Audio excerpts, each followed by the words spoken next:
you're like, isn't Jessica trying to be like a YouTuber? She can't just every time she gets into like a debate tell the other person, well, just don't talk about me anymore. Like that's not how this shit works. Right. Like imagine if every time Tommy got into an argument, Tommy's like, well, you know what? You should keep my name out your mouth. Yeah. Like, Yeah, exactly. that's not how Not it works. Yeah. Yeah, I just can't fucking. Yeah, Jessica Pizzle. I don't know. This is the thing I always say, and I've said this before too. You know, I'm not a debater. I don't go into this because I know I'm not. That's not really meant for me, and I don't think it's really meant for Jessica Pizzle either. To be honest with you, I think we can have discuss. She's probably okay at having a discussion, but definitely like not really a debate. I've seen her go up against you, Mike. I've seen her also have a thing with Stardust too, and I don't think it's good for her, honestly. I just think it's silly for you to make the joke and say that Stardust is brown and dirty bitch, and then get upset when people start calling you racist. Like, even if Stardust literally retweeted, added Jessica, and said, this bitch called me brown and dirty, she's racist, that still wouldn't be the Stardust's fault. That's your fault for saying that in the first place. Bro, she hasn't even uploaded in like a month, bro. What the fuck kind of shit is that? That was my thing. Like all this shit's happening. She's got plenty of content that she could talk about, and she hasn't uploaded in a month. Exactly. Like, why isn't there a Jessica Pizzle video crapping on Stardust? Like, her channel would be on fire right now, and she's not taking advantage of the opportunity. Jessica Pizzle is the biggest clout chaser in the community, bro. I'm so surprised by that. She hasn't uploaded a fucking video about this. She's not clout chasing effectively. Yeah, what the fuck? And I've told her that too. My best guess is that she likes being involved in drama, unless it makes her look bad, and then in that case she doesn't like it anymore. Yeah, we're talking shit about Jessica Pizzle. Because that seems to be consistent in like how she reacts. Like when the thing with me and her happened, I guess my best guess is at first I thought she would be easy W against me because of the shit that happened. But when she realized that like I've already talked about everything before and most people are cool with me, then she got mad about it. And then the same thing with Stardust, when she realized that there was no way she was gonna win on Stardust, on the point that if you say brown and dirty, someone's brown and dirty, you're gonna be looking like a racist no matter who says what. It's like once she realized she wasn't like getting a W on that, she got like super mad about it. No, you have to like Jessica Pizzle. She's gonna get mad, dude. I don't understand. The most woman thing anyone's ever told me. I don't like you because you don't like me for no reason. It's like, yeah, grow up. People don't like each other for no reason all the time. The community council, dude. She should go back to doing the whole Snapchat filters with the blue hair and the glasses thing. I kind of missed that, honestly. That's how I got introduced to Jessica Pizzle. When Nick and them made their review, she should have played up the crazy woman thing. She should have been even more crazy. Yeah, the crazy eyes. Well, I mean, she was pretty crazy in DMs, to be fair. She should have done a video about it. Okay, so then you know what? That solidifies it for me. She just doesn't like talking about drama if it makes her look bad. That's the thing too. If she wanted a clout chase, she could easily have made a video about the debate me and her had. She could have made a video about the review she got, and she could have made a video about the stuff that happened with Stardust, and those would have been easy views. Yeah. Yeah, and the thing about Jessica Pizzle is that like oh fuck, I just had it too and I kind of lost it. God damn it. Go ahead. The channel review. I was just about to say that thing about the channel review is that I kind of like sympathize with Jessica Pizzle a little bit because the channel review was kind of dog shit, I'm not gonna lie. But it's just how she went about handling that, which just made it absolutely worse for her. If she just said, hey, look, the channel review was dog shit, like, you guys didn't really critique the content, you guys were just kind of critiquing me. Not that I have a problem with that or anything, but, you know, I did pay $50. It's not like something I'm getting for free. I did pay money to, like, have my channel and my content be to see what I could do better, and you guys didn't really deliver that. And if she just kept it at that, I would have been like, boom, 100% Jessica Pizzle's in the right, bro. But she didn't do that. Because they did critique her channel a bit, but they also spent a good majority of it, like, shitting on her. If she would have been like, look, I appreciate the review, guys, but I did pay for this, and I really wanted, like, a serious critique, and you guys spent the majority of your time just kind of shitting on me. And at that point, they could have just responded and said, well, we did critique you, but there wasn't much to say.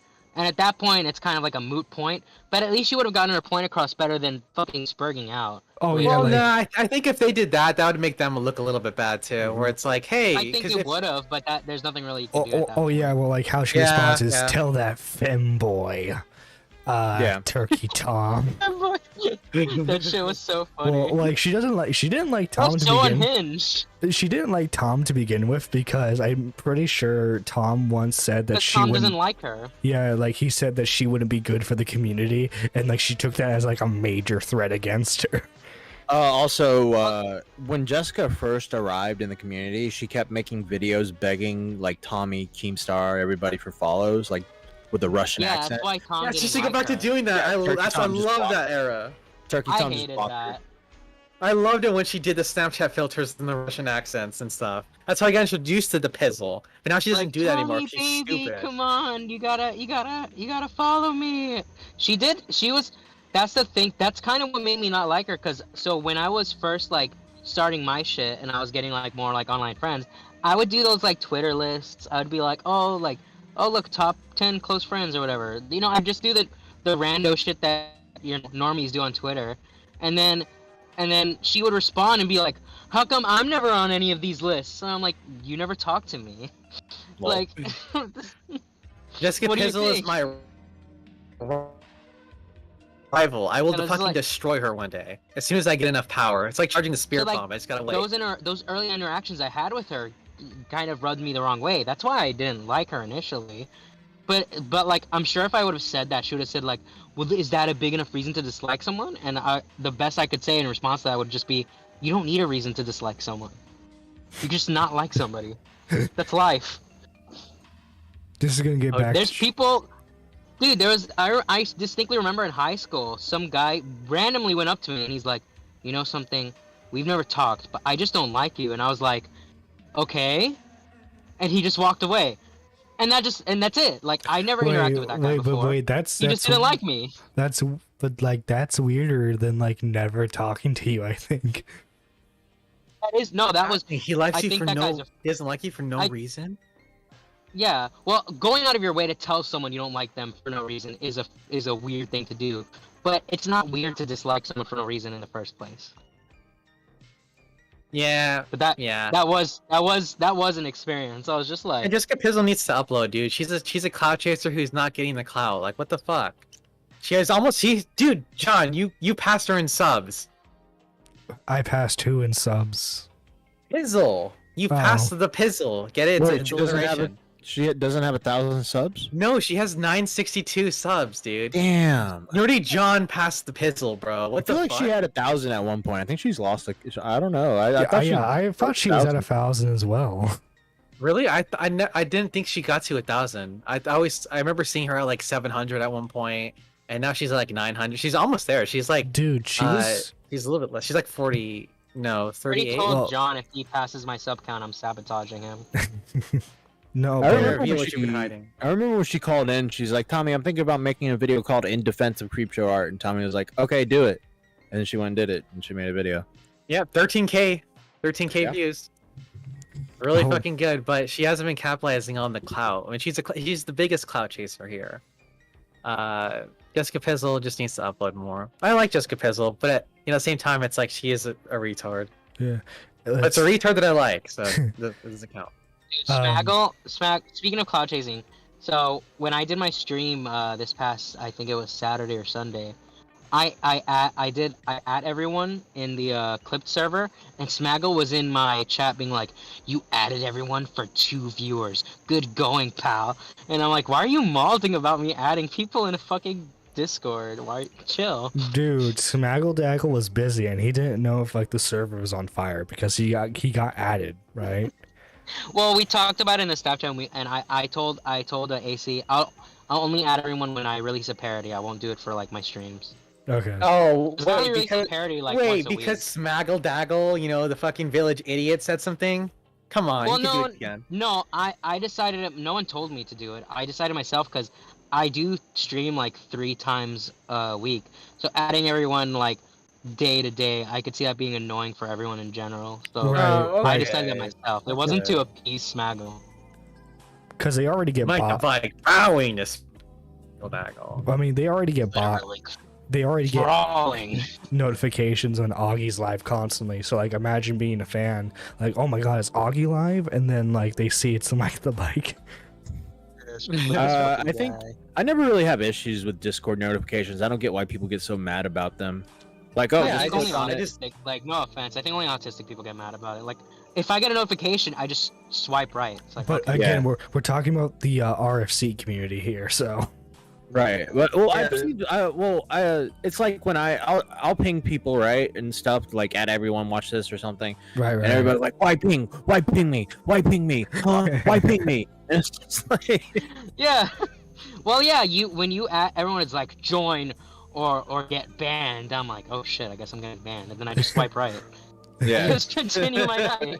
yeah, That's literally what I do. I get a notification. Oh, Matt Pitt's hosting a stage. I'll be like, oh, how nice. Okay, back to what I'm doing. It's just like I'm not gonna get all mad. Oh, what the fuck, bro? Why'd you notify me? It's just like I don't Yeah. care. I'm like, when we get Yeah. mad over a fucking notification. And then on the offhand that I'm like, I did join one time for like a few seconds. On the offhand that I'm like in the mood to join, then I have the notification to be like, you know what? Yeah, I'll join. Like I don't see a negative to it, but at the same time, you know, I would rather say. I get if you at. I do also think there's a mindset if you at every time you do something, then when you add everyone, it's less important. So if I stay adding everyone for just the parodies, that'll make the parodies more important than just my streams, which I think my parodies are more important. I agree. Yeah. Well, it's that's- also it could probably also be maybe a little annoying. I mean, there is someone that I know who is very adamant on adding a bunch of people for their content. I used to, when I was doing my stream, I used to add the people that were on the stream, but then I was like, I'm probably annoying the people that are on the stream. Okay, so I got just- something to talk about. This just like this. Oh no! All right, Oh no! Vexium Swift. Okay, Okay. this guy used to be in the Shot from the Point Discord. I've been told I never saw this, but I've been told the story about this guy. And the promotional tab would promote spam his content every day, and it wasn't like new videos, right? It was like old videos from months ago, and he would just continuously promote his content. Dude, he did that It in wasn't Dave's just server. that. He would promote his Discord every day. Yeah. His Discord server. So now this guy decided to partake in some female penis, which is good for him. Nothing against that. And Go posted for it it. online. You know, live Lady your boy life. chat, yeah, dude. Yeah, live your life, pal. Have a good time. Dude, But suck he's that doing cock to your heart's content. yeah, dude. suck that female cock all you want. But he decided to be sucking the female cock on the Twitter, and it got some eyes on it, and people were like, "Wait a second, is that Vexium Swift?" So he kind of went viral a bit, and I guess some YouTuber, like I've seen this YouTuber in Augie's Discord before. I can't remember what this is, KJ or something. Yeah, KJ the idiot. That's well, I'm not yeah. insulting him. That's literally his username. A minor decided to do a video on it, and I guess Vexium took issue with a minor getting access to this content and tried to ask him to take it down, which I believe KJ has denied or has refused to take it down.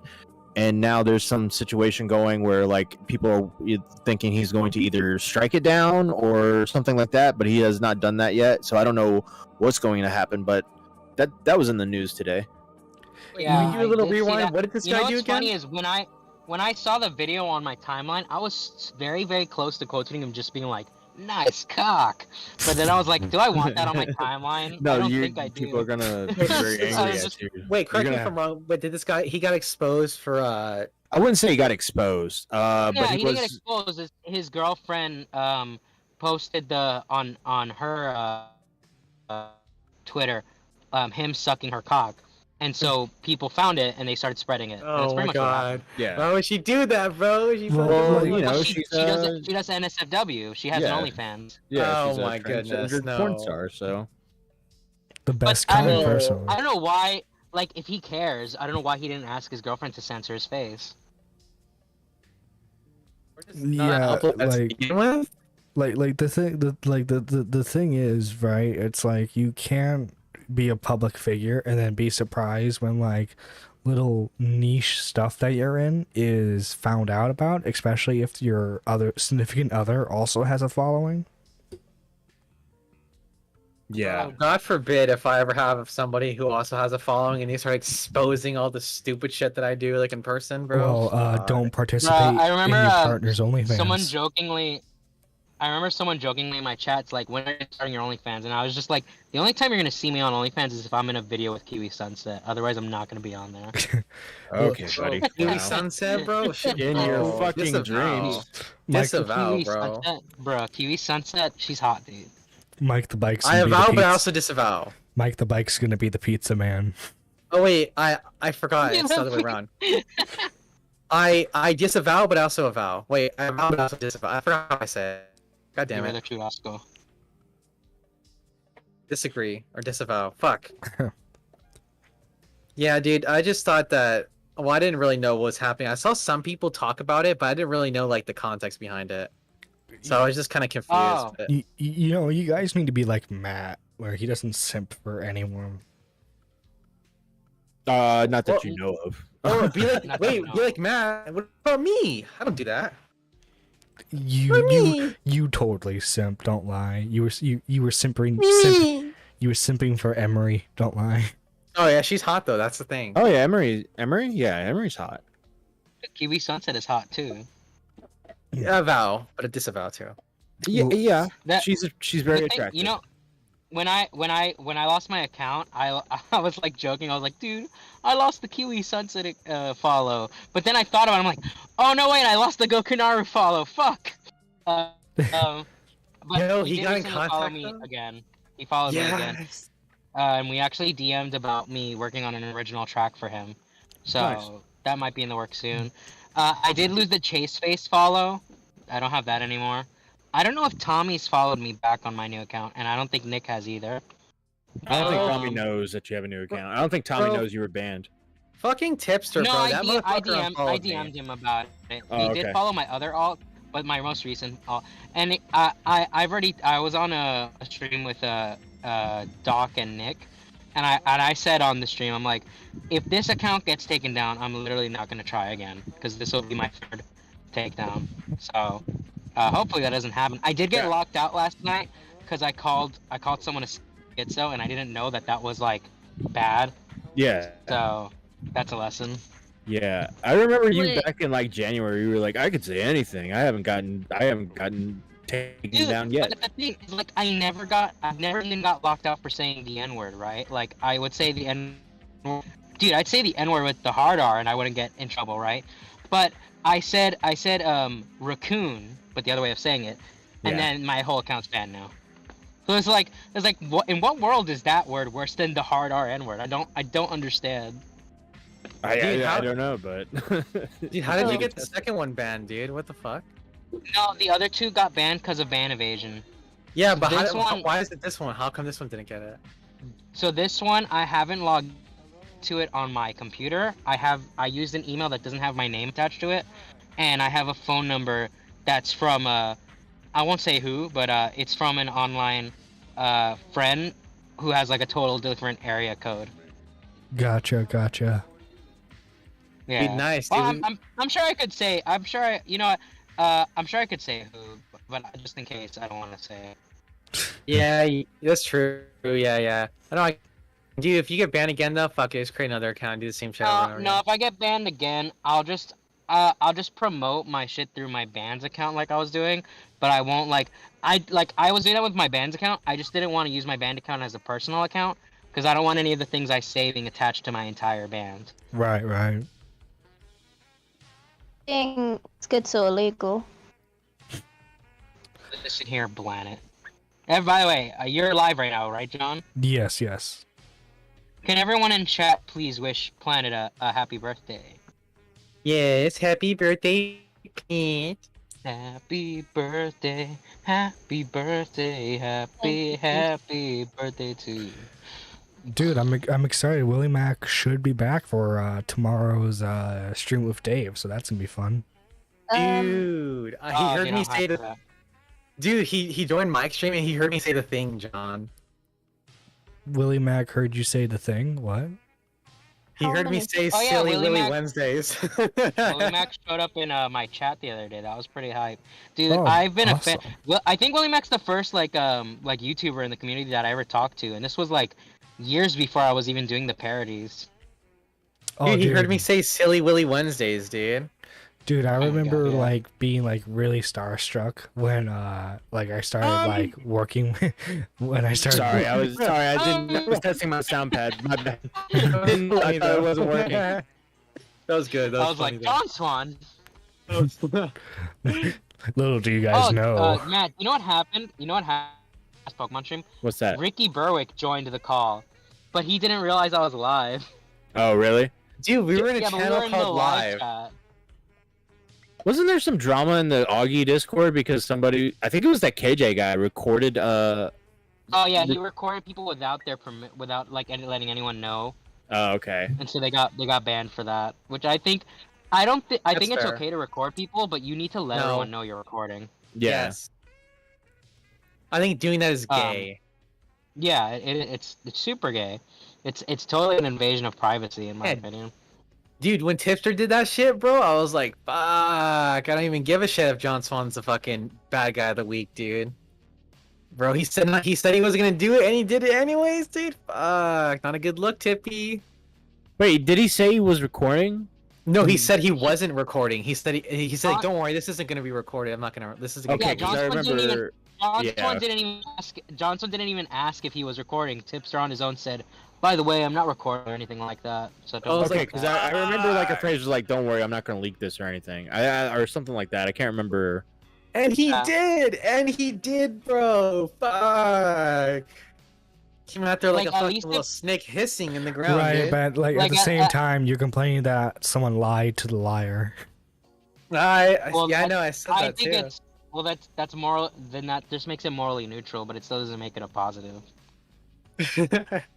Yeah, two wrongs don't make a right, and even But I though also John think Swan's like a bad guy of the I week. also think at least if John Swan asked, "Are you recording this, by the way?" At least then Tipster would have to be like, "Oh, now I have to decide whether to lie or not." But Tipster just on his own was like, "By the way, I'm not. Don't worry, I'm not gonna He leak." lied on his own, bro. Yeah. But I mean, at the end of the day, we got a pretty based call out of it. So I mean, we win at the end of the day. Yeah, well, that's the thing though, is that while it makes Tips look bad, it doesn't make us look bad. And also, Audience gets a W. dude, I remember I posted that tweet. By the way, that tweet that I posted actually talking about Tipster and you, Mike. Dude, I was eating dinner. I was at a restaurant, and I was like, let's tweet that and see if anyone responds.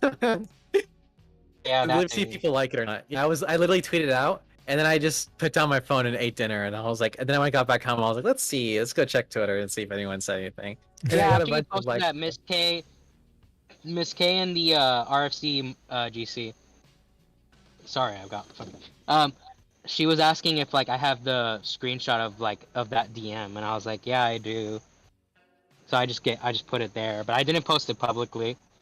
Well, Tipster posted it publicly, so No, he already posted it publicly, so it wouldn't matter if I did or didn't anyways. yeah, it wouldn't have mattered anyways, to be honest with you, because it's already made public. And look, Did you hear unfortunately, I about this, didn't by the way, screenshot Matt? it though. What's up? Have you heard about this before? No, I don't think so. Bro, So I basically, fucking this was in early July. This was like 2 months after I already like left the community. Right. And I guess Hani was like fucking with Bob again, even though like I'm not gonna get into it, but I pretty much the deal with me and her at the time was like, if you fuck with Bob again, like our friendship is done. Yeah. But I woke up to the fact that she was harassing Bob again, and so Tipster DMs me. He's like, "Yo, tell her to like stop." And I already had, so I told him, "Oh yeah, I already did." She said she's gonna delete her Twitter soon, and he's like, "Okay, good, because this is ridiculous." And then Hani decided to make a tweet saying, "Okay, I'll stop fucking with Bob," or something like that. Like, "Okay, I'll stop fucking with Bob, Mike." Like, basically like taunting me, I guess. I don't know what the fuck her thought process with that tweet was. Mhm. And so then Tipster says, "This is the bitch you stand for." But then he blocked me, so I couldn't respond. And he screenshotted those DMs and posted it and said, "What a fucking simp, man." Which I didn't understand because I literally told him that I told her to stop. Like, What else do you want me to do? Right. Yeah, You told me that he blocked you right afterwards, so you couldn't even Yeah, respond to like I he was gonna said. respond and tell him like, look, man, I told her to stop. I did what I could. I cannot literally force her to do anything. But he had blocked me, so I did. Either he blocked me or unfriended me. Either way, I was not able to respond to him when he said that to me. well, Yeah. Do you still keep in touch with Hani, or is that done? I basically like once in a blue moon she'll message me and I will respond because I don't have her blocked. But I wouldn't consider myself friends with her if you get what I mean. Yeah, she finally got kicked out of the servers and Shopping the Point because Yeah, I she don't know. told me about that. I think that's one of the more recent times Wait. we spoke because she was trying to figure out like how to get her money back for the nitro or whatever, and I Yeah. was like I have no clue. You got to talk to wait, Tommy. what did and she Matt do to about get that. banned? So this is a bit of a long story. So basically what happened was like we've already been through this whole thing with Hani and Zell, right? Where Mhm. Tommy's talked about it, all that stuff. So what finally happened? Zell came into the server. This was I want to say early May. I want to say she popped into the server just right after Shopping the Point, right about when their post show is going to happen. So we were doing a free post show. Tommy wasn't there, and she's in the audience. So I see her in the audience, and I'm thinking, I gotta address the situation right now because I don't want to be dealing with this shit later. So I'm like, there's someone in the audience right now who's needs to talk or needs to say something or something of that nature. Like this person needs to talk. Has a bit of a has been in a lot of drama over the year, and I think it'd be great if they come on and address it right now.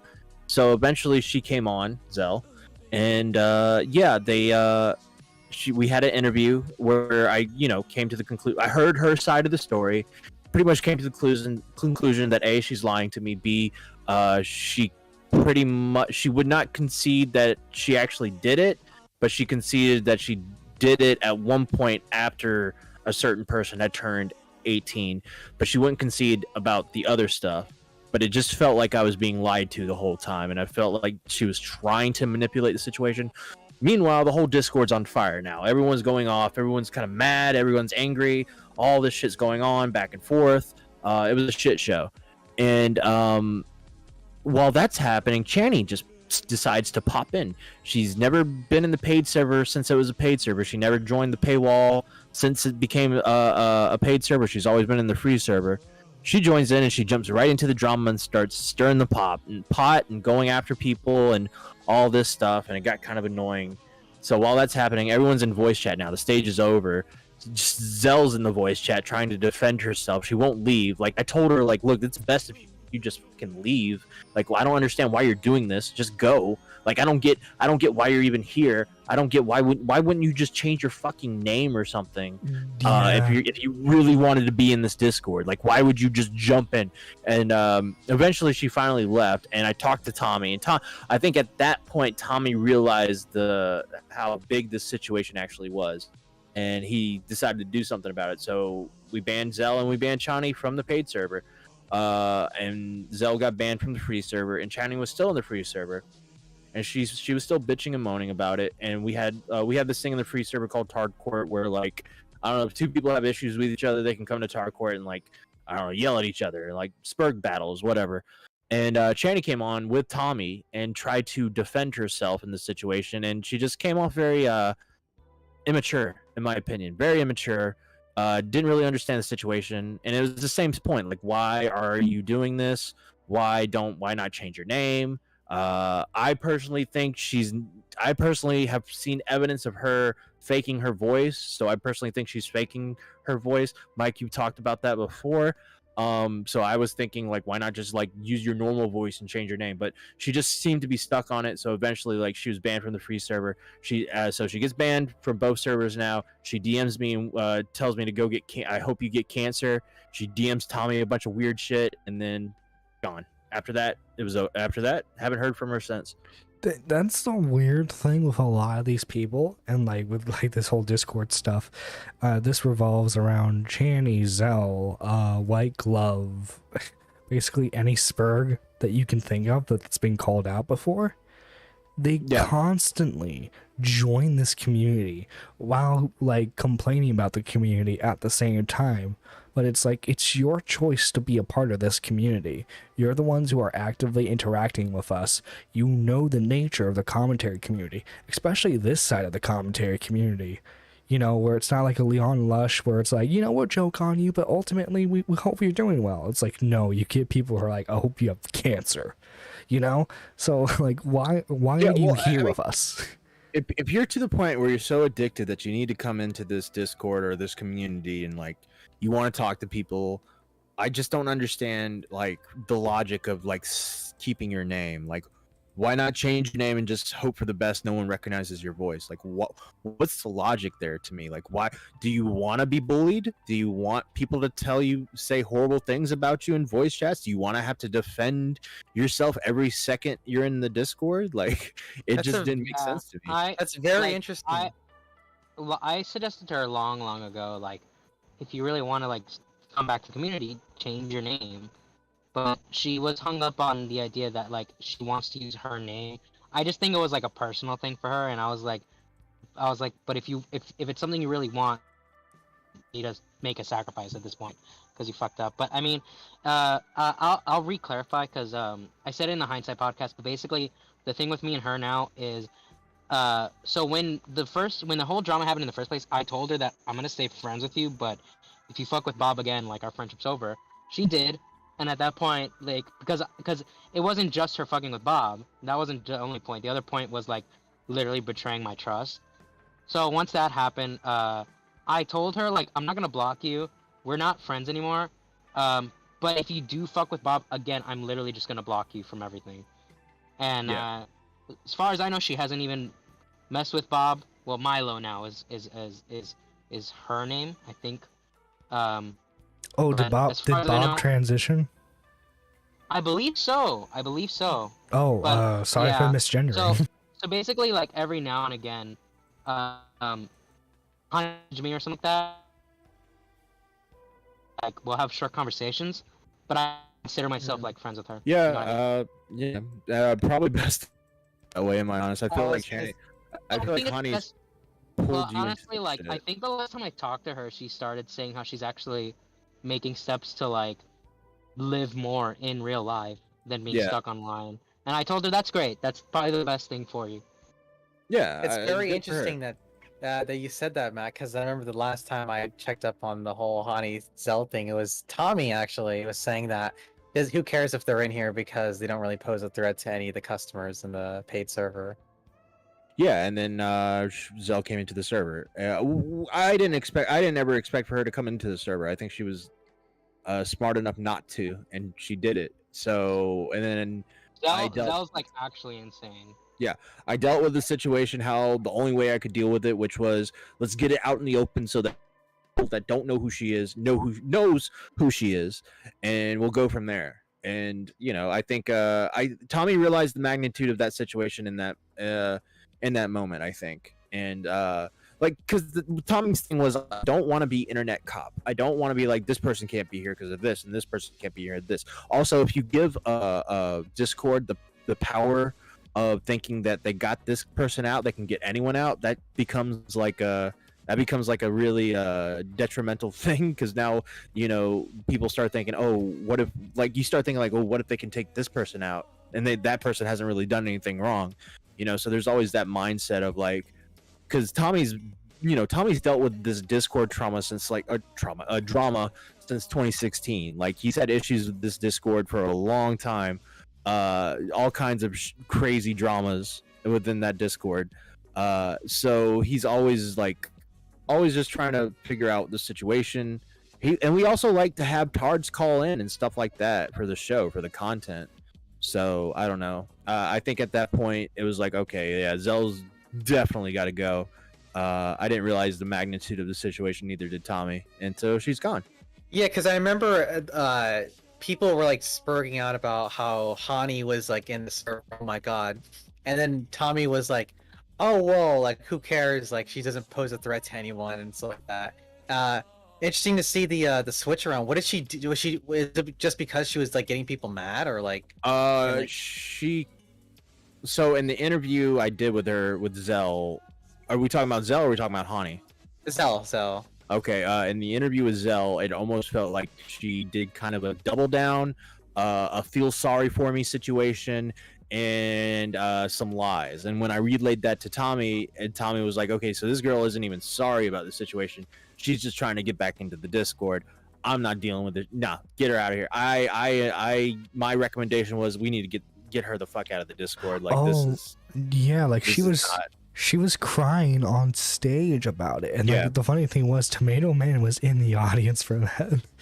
yeah. Yeah, okay, I see how it is now. Yeah, and also Tani, because she was messaging you guys some shit like privately. Then like, yeah, you're being annoying. Get the fuck out. Well, it's just Hani was like just like making it worse. Like what I was told Hani is like, honey, you could have just like stepped in the Discord and just like you didn't have to be a part of it. Just fucking sit there and listen or whatever. You don't have to jump into a fucking argument. She just didn't understand. She couldn't understand it. I personally think Hani is a cloud chaser. There's a point on one of the stages when we did the stage on Hani and she left. The moment Edwin came on, she wanted to come back on, and she came back on. She talked to Edwin. And I was like, okay, bye, Hani. And she was like, no, let me stay. So I don't know. Or was it that same one with Mike and Jessica? Was that same? I think What I think it was. later. Yeah, because I Yeah. remember talking When with you Edwin about say- this. Cloud chaser. When you say cloud chaser, you're implying that she's looking for something more beyond the just attention. I don't know. I feel like No. I don't think clout as in like I want to be a YouTuber. I think clout is I want to be friends with YouTubers. I want the you know what I mean? Of the YouTubers, stuff like Yeah, that. you want to be like the YouTubers' friends. And stuff. Yeah. Yeah. You want to She's join just- their she was- VCs and hang she out was with them, kinda- yell with them buddies. She was kind of known as she did the Among Us tournaments, and people took a liking to her because of her voice and stuff. And like, I think she probably enjoyed 'Cause that. She was saying the N word in her voice. Yeah. Was that Yeah. her or was that her or Mishi that did that? No, it was her. No, I her. wouldn't doubt if Mishi did that as well, but no, it was Okay. her. Gotcha. Dude, Mishi, that's I need to get Mishi to follow my new account. Disavow. I've tried to commission Mishi for so long on things. Funny story. She almost actually did the art for one of my band's projects, but she felt like there was too much going on with her that she wasn't able to do it. Yeah. But that would have been awesome. I love Mishi's art, and not just because I'm a simp. I actually really like her art style. Oh, I really like the stuff she does for her half bake. You know. Disavow. Yeah. Dude, I remember just gonna when cross my arms she and say did that disavow. drawing. She did that drawing of Nick, and Nick was just like, "What the fuck?" The gender bent Nick that Mishi did. Yeah. I'm just gonna cross my arms and say disavow. Dude, Exotic, I already got you to admit last stream that you agree with me that Mishi's actually cute. So When did I say that? Yeah. I said that literally on my last stream. Be honest, Exotic. You're Pics are more fake. down. You're more down bad than any of us in this call. Yeah, you're just hiding it. More than Mike? Yeah, right, dude. Well, you know, I've there's never been always down bad. a possibility that Mishi is actually a 45-year-old Nigerian man. So, you know, No, she's posted pictures of herself. those pictures could be fake. Like I'm just like you know, I you guess never they know. could be fake. Look, the point is the art they do is good. Okay. In fairness, Mishi, I've talked to Mishi before. She's pretty cool. So, like, Oh, when I was, she was one of the friends I still had after all the drama, and yeah, me and her talked quite a bit after that whole thing happened. So, ironically, like simping aside, I actually consider her a very good online friend of mine. yeah. Dude, I'm that's so good. glad that shit got resolved too, dude. She's Yeah, an absolute sweetheart. yeah. I felt like you got dragged I think you got dragged too far into it. And I mean, you can make the argument it was your fault for even, you know, associating with Hani, but I mean, I don't know. At some point, you didn't really know how, and like I feel like you got shat on a little bit too much, in my opinion. That's kind of what I was trying to refer to earlier when we were talking think about the the Harley biggest thing is- TBS thing. And we were I saying think something people along. just didn't Oh, go ahead, go understand. ahead. Yeah, I just think that people didn't really understand. Like on my twit longer that I released when I left, I don't think people really understand what I was trying to say, which is why I did clarify everything. I think like for example, a perfect example in chat right now is Yuki. Yuki like hated me. That's Kyung the King. I call her Yuki because she used to be called that. But Yuki like hated me when I came back until she saw the Haunted podcast where I got to clarify what I was experiencing and what I meant and like what was on my mind. Right. And then once I was able to, because I didn't spend that much time on the twit longer because I don't know if you know this, Matt, but Like, basically you're acting like Yuki is friends with you now. She's still. me and She dude, me still and hates Yuki are you. friends. Me and Yuki are friends. No, she still Anyway, hates. she's a simp. She's a simp.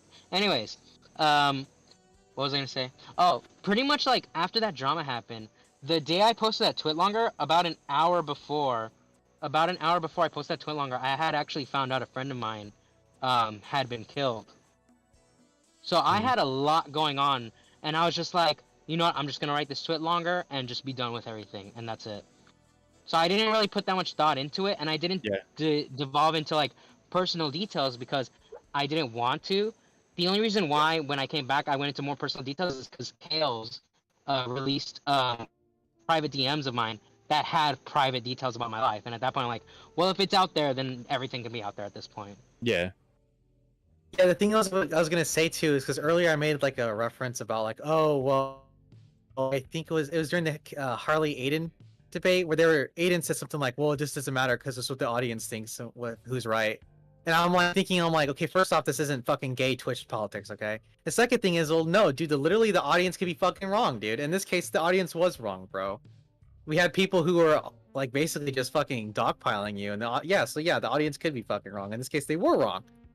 I'm glad that we got Mike the Bike back, literally resurrecting this fucking guy from the dead, bro. Dude, I'm Even like though he I'm wasn't like like that truly Spi- dead, but he was kind of dead. I'm like that Spider-Man 2 song. I was vindicated, dude. Bro, I came in like the Mercy Res, just coming out of fucking nowhere, gliding over to the little fucking globe to resurrect Mike the Bike. This all started too because of that call too. So like, I remember I asked you like after you left, and I was like, dude, what happened? Because actually, Yeah, people it was talking about like, I think it was like a month after I left, you reached out to me to like get my side of things, and we just basically went on a call and I just explained myself, and that was pretty much it. I didn't say it, but you were earlier. You're all like, oh, Willie Mac was like the first ever YouTuber that I talked to, right? You know who was my first ever YouTuber I talked to? Mike the fucking Bike, bro. Oh, you wanna know? Let's go, You wanna know a funny story, Matt? I used to think Exotic was a bot because literally every single video I would put up, it would be his account saying the exact same phrase, "Thank you, Mike the Bike," and I was like, I swear to God, I was like, is this a bot? Because it's literally the same thing every single. But then I found out, it wasn't a bot. And But I still do I it, by found the it way. funny. No, he still does it, yeah.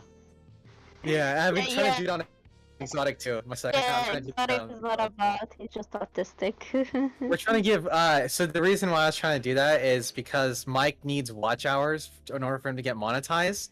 Right. So I was like, okay, well fuck, let me go and watch his content, leave a comment while I'm at it too, and I'm like, because why not, right? And it just takes like a second. So I was like, let me think what I need to say. Well, thank you, Mike the Bike. Speaking of watch hours, guys, I'm a little over 1,000 watch hours away from being monetized. So watch my content. So, bro, when I left, I was at 2,500 watch hours, but I deleted like all those old streams because some of them had Hani in it, and two, some of them had people that I was no longer like friends with. So I got rid of all those old streams. So my streams now have been like, the reason why I like streaming, but the secondary reason why I stream is for watch hours, because just doing parodies are like 35 minutes long. You're not even like my Johnson one has 10K views, but that's on like a 5-minute video. So like, I'm never gonna reach the watch hours I need to be monetized to that. So the streams are where I get most of my watch hours from. Right now, last time I checked, I think I'm at 1,700 watch hours. Mhm. But I wish the fucking goal wasn't so high. Like I feel like 2,000 should be good enough. I don't know. Well, it's kind of a weird thing. Like I saw in a video like there was a Twitch dude who was like talking about like it was one of those like how-to videos for like YouTube, and like it was recommended to me, and I was like, oh, I'll watch it. Why not? So like he was talking about, because it was specifically talking about live streaming on YouTube, and the way he talked about it is like it's kind of like a middle ground between affiliate and partner, because like streaming on Twitch, it's easier to get affiliate, but YouTube, it's easier to get monetized than it is partnered on Twitch. So it's like a weird middle ground. But Yeah, I know it's easier to get. I know it's easier on Twitch, but the problem with Twitch is I probably would have already been banned for the shit I say on my streams. So it's like. Oh, what was? Yeah, you recommend probably would've. everyone who's listening to this to check out the Sweet Dream cover, because I still think it's still really good. Oh yeah, cover. the Sweet Dream cover is easily one of my best ones. I always get hyped whenever I see like Willie Mac or Nick use it in like their videos. Yeah, especially the instruments. I really Yeah, the love the instrumental. instrument on that one. I'm proud of that one because that was like the first parody. I'm sorry, the first cover where it was wholly our own. Like we totally made our it was kind of a mix between the classic and the Marilyn Manson one. But the instrumental, like the bass, the guitars, everything about it was purely done by me and Danny sitting in his room thinking of ideas. Mhm. So it was like the first time like I got to get really creative on my channel. So I just want to pause it real quick. Thank you, Melikins, for subscribing to the channel. Thank you so much. Oh. Ooh. I was just about to say too. Oh, go ahead. Sorry. Oh no, you go ahead. Also, shout out to Miss K. She was also another one who stayed friends with me after the thing happened. Dude, yeah. So I remember I asked you that one time. I was like, dude, what happened? You called me up. You told me the full story. And this is literally how this all kickstarted too. Like, I don't know. I feel like one day I should do like a whole thing about like the origins of like everything started, bro. Because this is, I don't know. I like I like the idea of like going back and looking at the past things too. It's fun. But yeah, that's how it all started, dude. It's just because we had that call. I understood what was happening, and then eventually I was telling you, I was like, bro, when you come back, you gotta make a fucking massive splash too. You gotta make a fucking massive splash in this community. Fuck these people. You know what?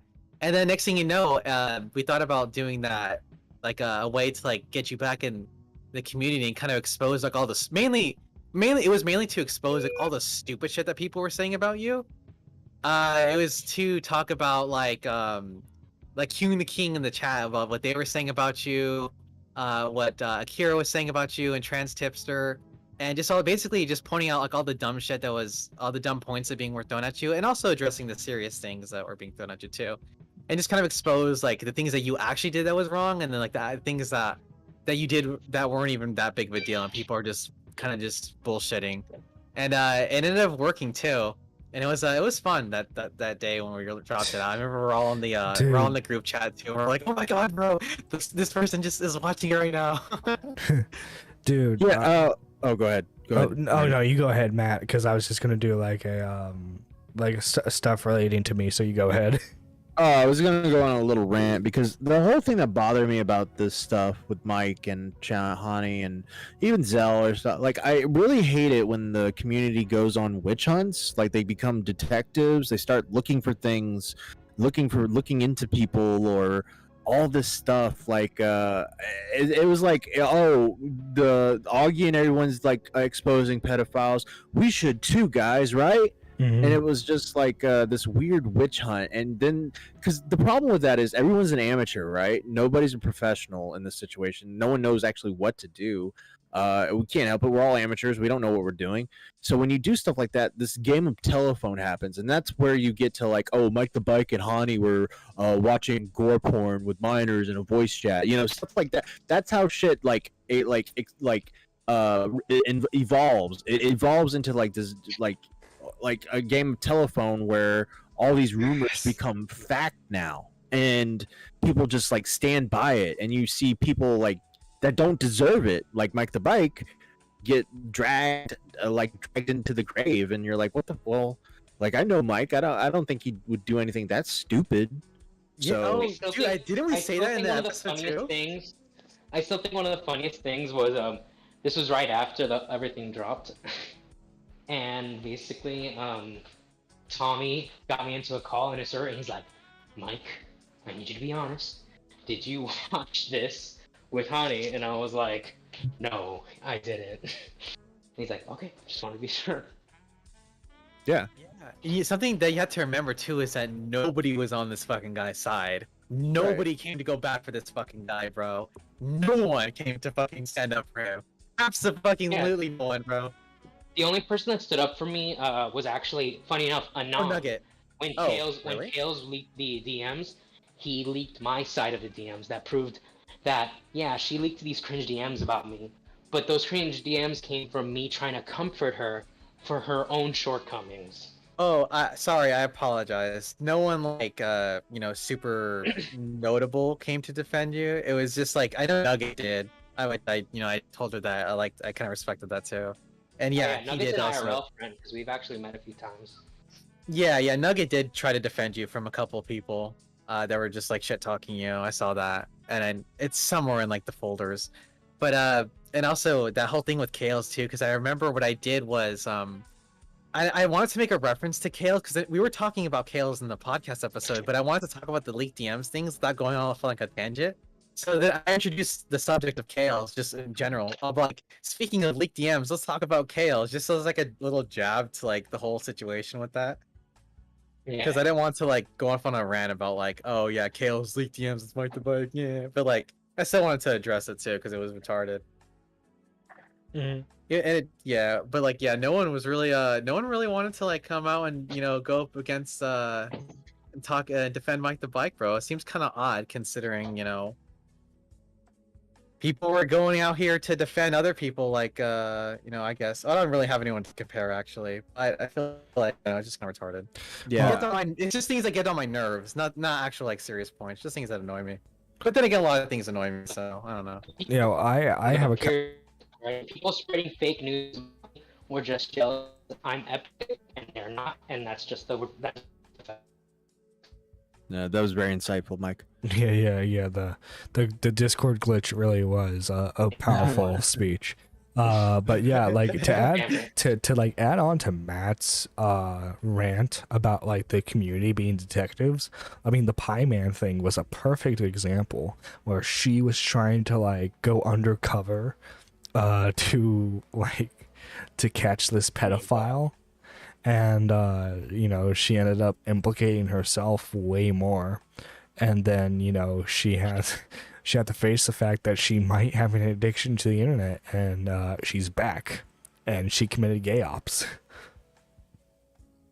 Yeah, like the community will never learn, I guess.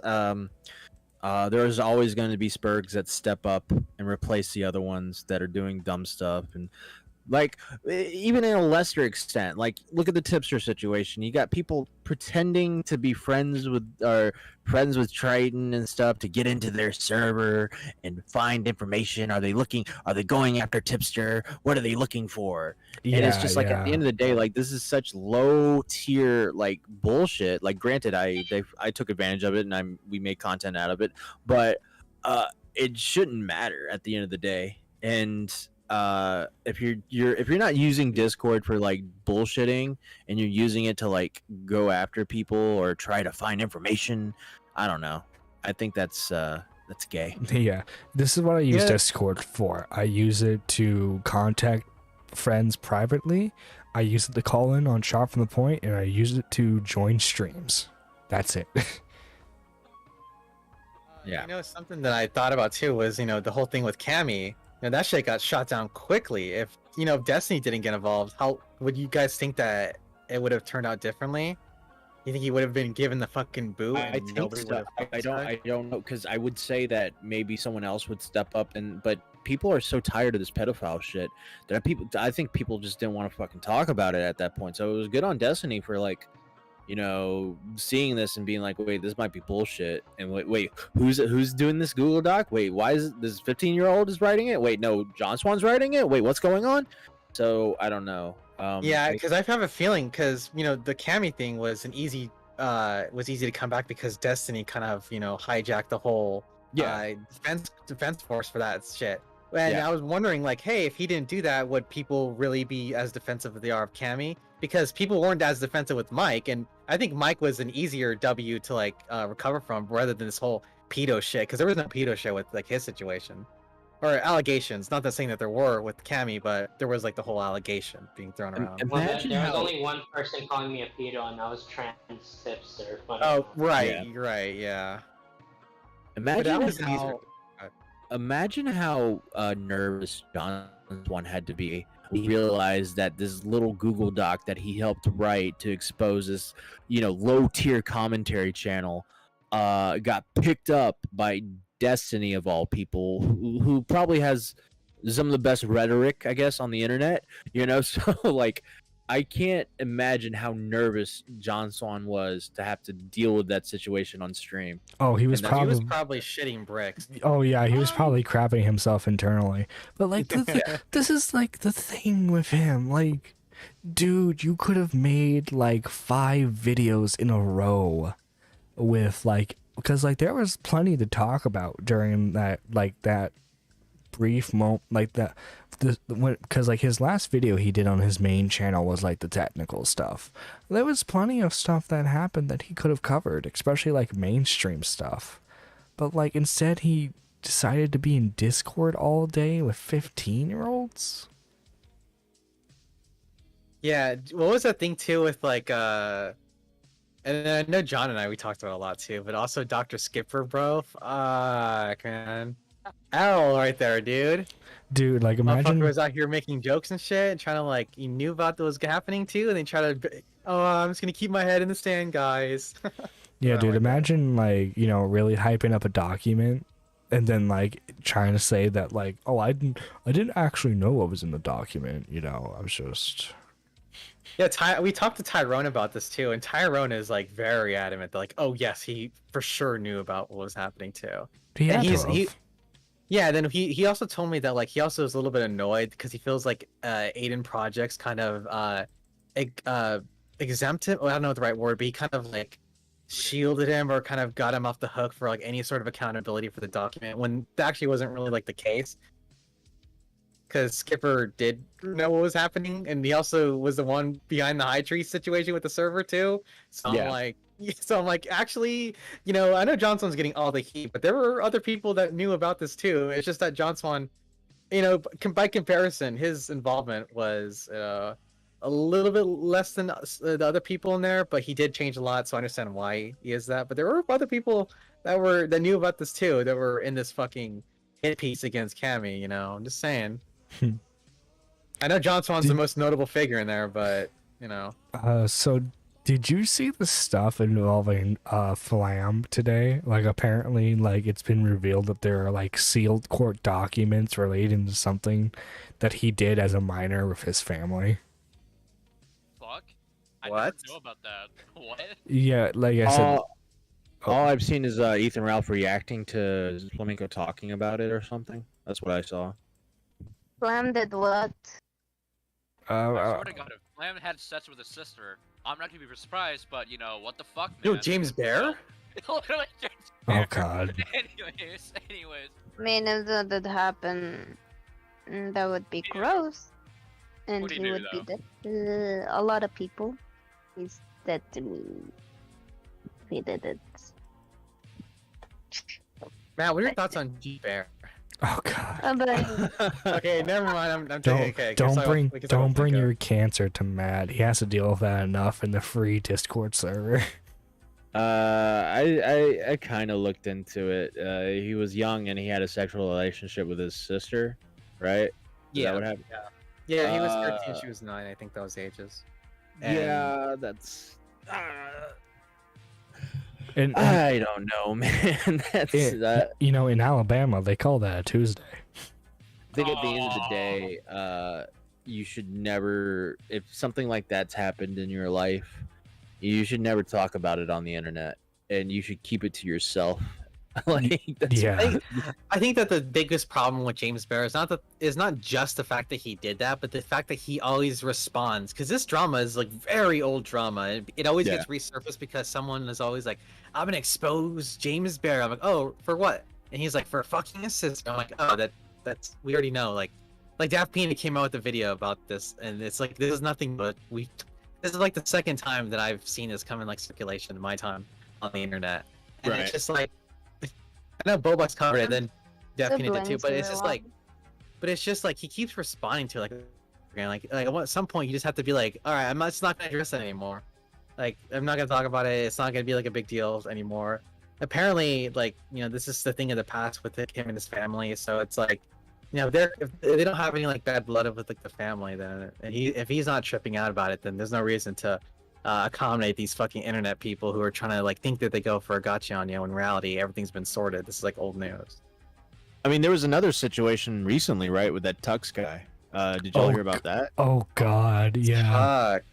Can you explain the Tux thing? The name seems familiar. So Tux is known because the Ethan Ralph video game, the Gunt game. Oh, or whatever? Super Gun 64. Super Yeah. Gun, yeah, he made the mod. That's his game.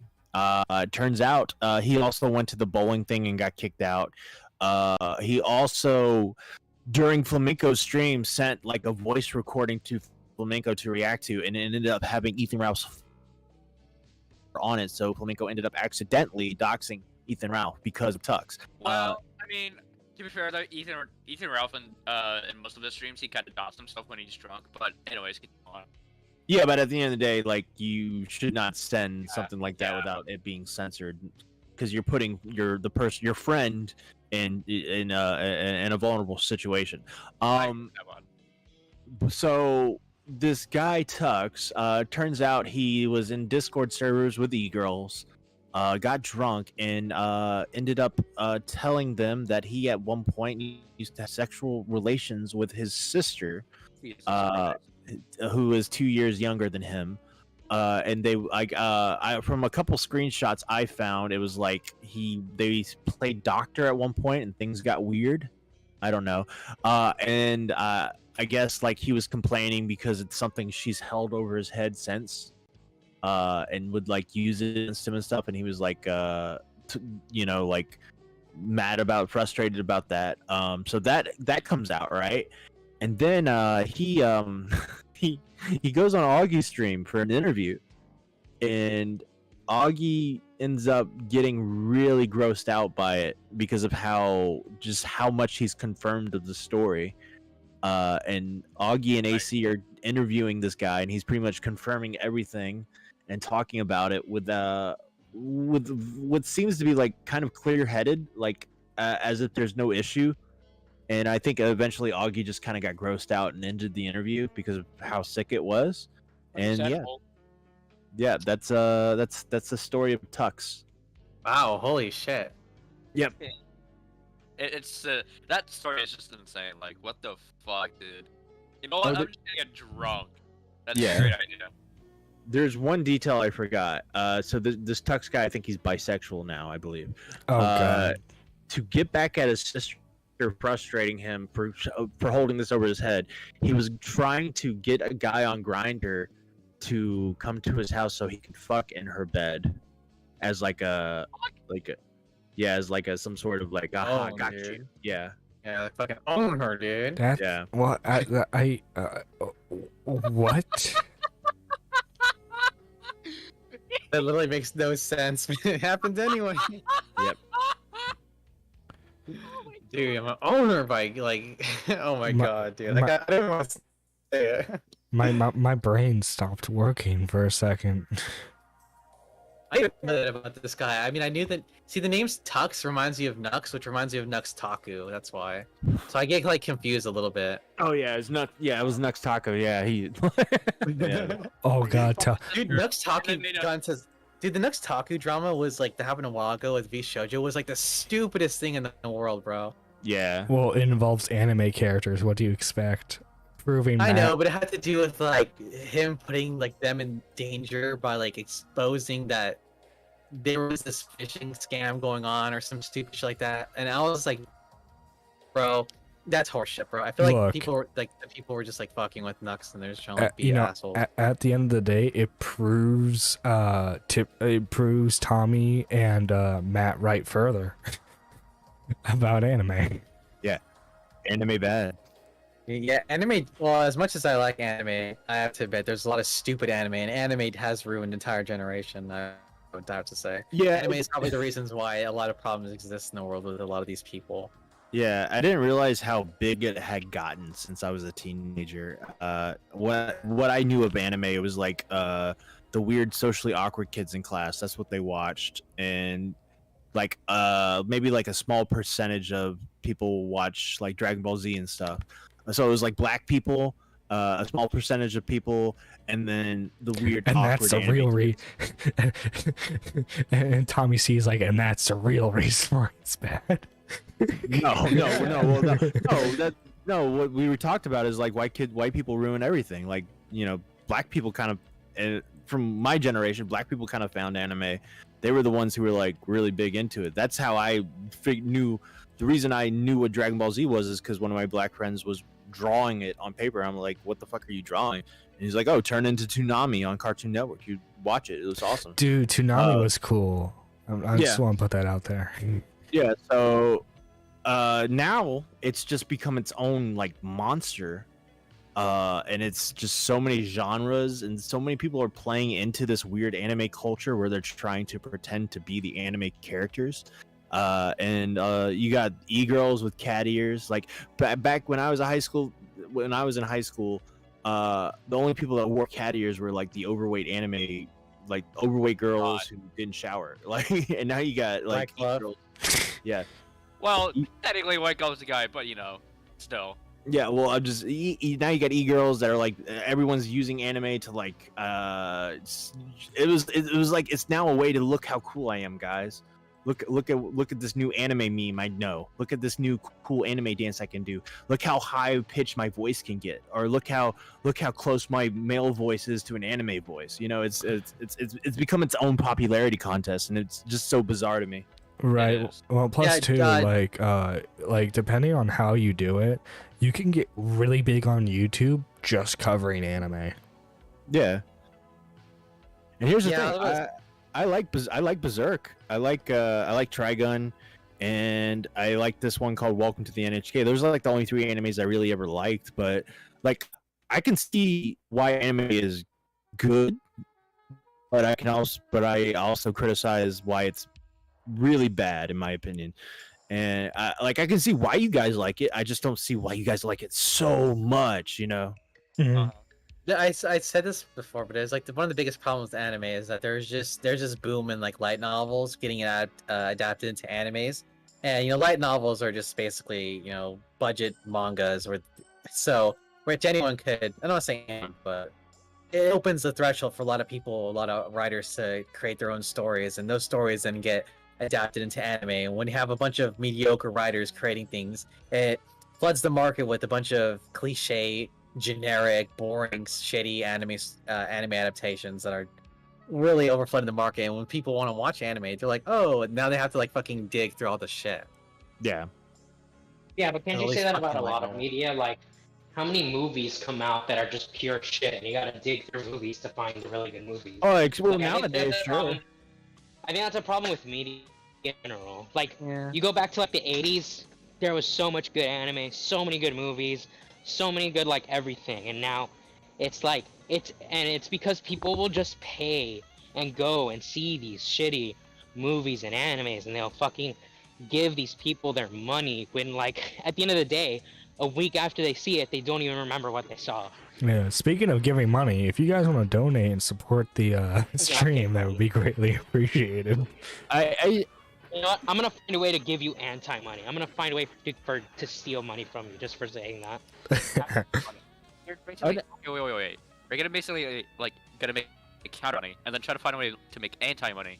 Like, wait, how does that work? Okay, Plush Man. Anyway, I don't you know. were saying, Matt. Well, I Berserk is feel like in a way, and for the bad, I think geekdom culture has taken over way too much. And like, I'll be honest with you, I'm sick of Marvel movies. I do not. I went from being like, oh yeah, Star Wars, I'll watch Star Wars. Yeah, they're pretty good. To absolutely hating it. I hate anything to do with Star Wars. Don't want to hear about it ever again. Want it to die. A quick, painful death. I want Star Wars to go away. I want all the like. I just want the geek like. When I was younger, Honestly, go ahead, sorry, Mike. sorry, go on. No, go ahead, Mike. I was gonna say I totally agree with you.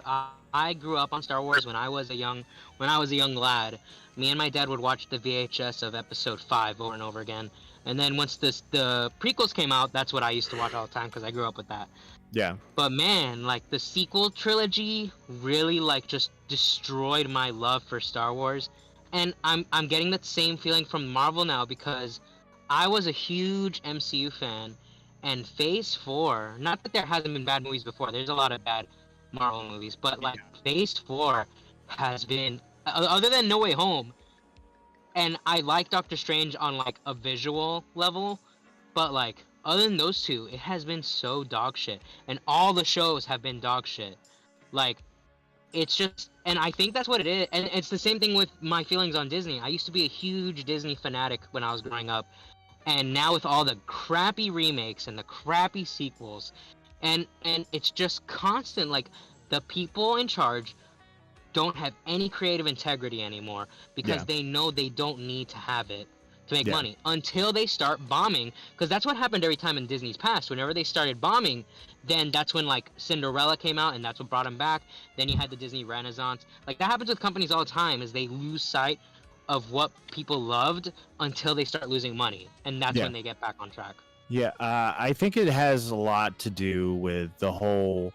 When I was younger, a superhero movie, there was like a good superhero movie maybe every 2 to 3 to 4 years. There was like a genuinely good superhero movie. The rest were just like blah, like mundane, boring, one-dimensional, like not treated very well. Like no one took superhero content seriously.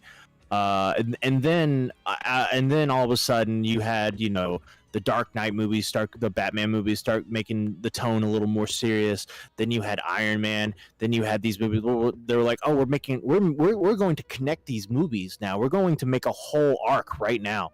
And then you had another good movie, then another good movie. But the issue with me always was never the movies themselves. It was the people can't stop talking about it. There's so much geekdom, so many people talking about it. Like people got what they wanted, right? In retrospect, people got what they wanted. They got a really good arc in Marvel. They got their trilogy. Maybe it wasn't a great Star Wars trilogy, but they got it. They got what they wanted, but it was never good enough for them. And there's just so much talk about it, and it takes away from everything else that's coming out. But maybe like a cool horror movie or something like that. Dude, as like a major horror fan, dude, horror has been out of the zeitgeist for so long. Maybe that's not the proper wording for it, but like what new mainstream horror movie that's come out in like the last 5 years are people talking about? Like nothing. The last series people got really excited for was The Conjuring. And I think It Follows was like a big that was like a big movie that kind of blew up out of nowhere where people were talking about it back in that was like 2014. I think it was the last series. Yeah, and even then that was like the one thing that was like that was like I think you're right. That was like the last time people like were talking about movies that were other than Marvel and stuff. Was like I think 2017 was like the end. I don't know. It's now, if you're like an art house dude, it takes a lot for things to break through. If you're like an art house dude, then you remember movies like The Lighthouse, which is a really good movie. But and like for me, like I'm kind of in like the B movie horror culture, so like I hear about like good stuff every now and then. But that's the thing, you have to like discover a niche and then follow it constantly. Well, I think it's maybe because who I was surrounded with as friends, we were all like independent film fans, so we all like Tarantino movies, Coen Brothers films. What's that movie with Willem Dafoe where he plays a cop?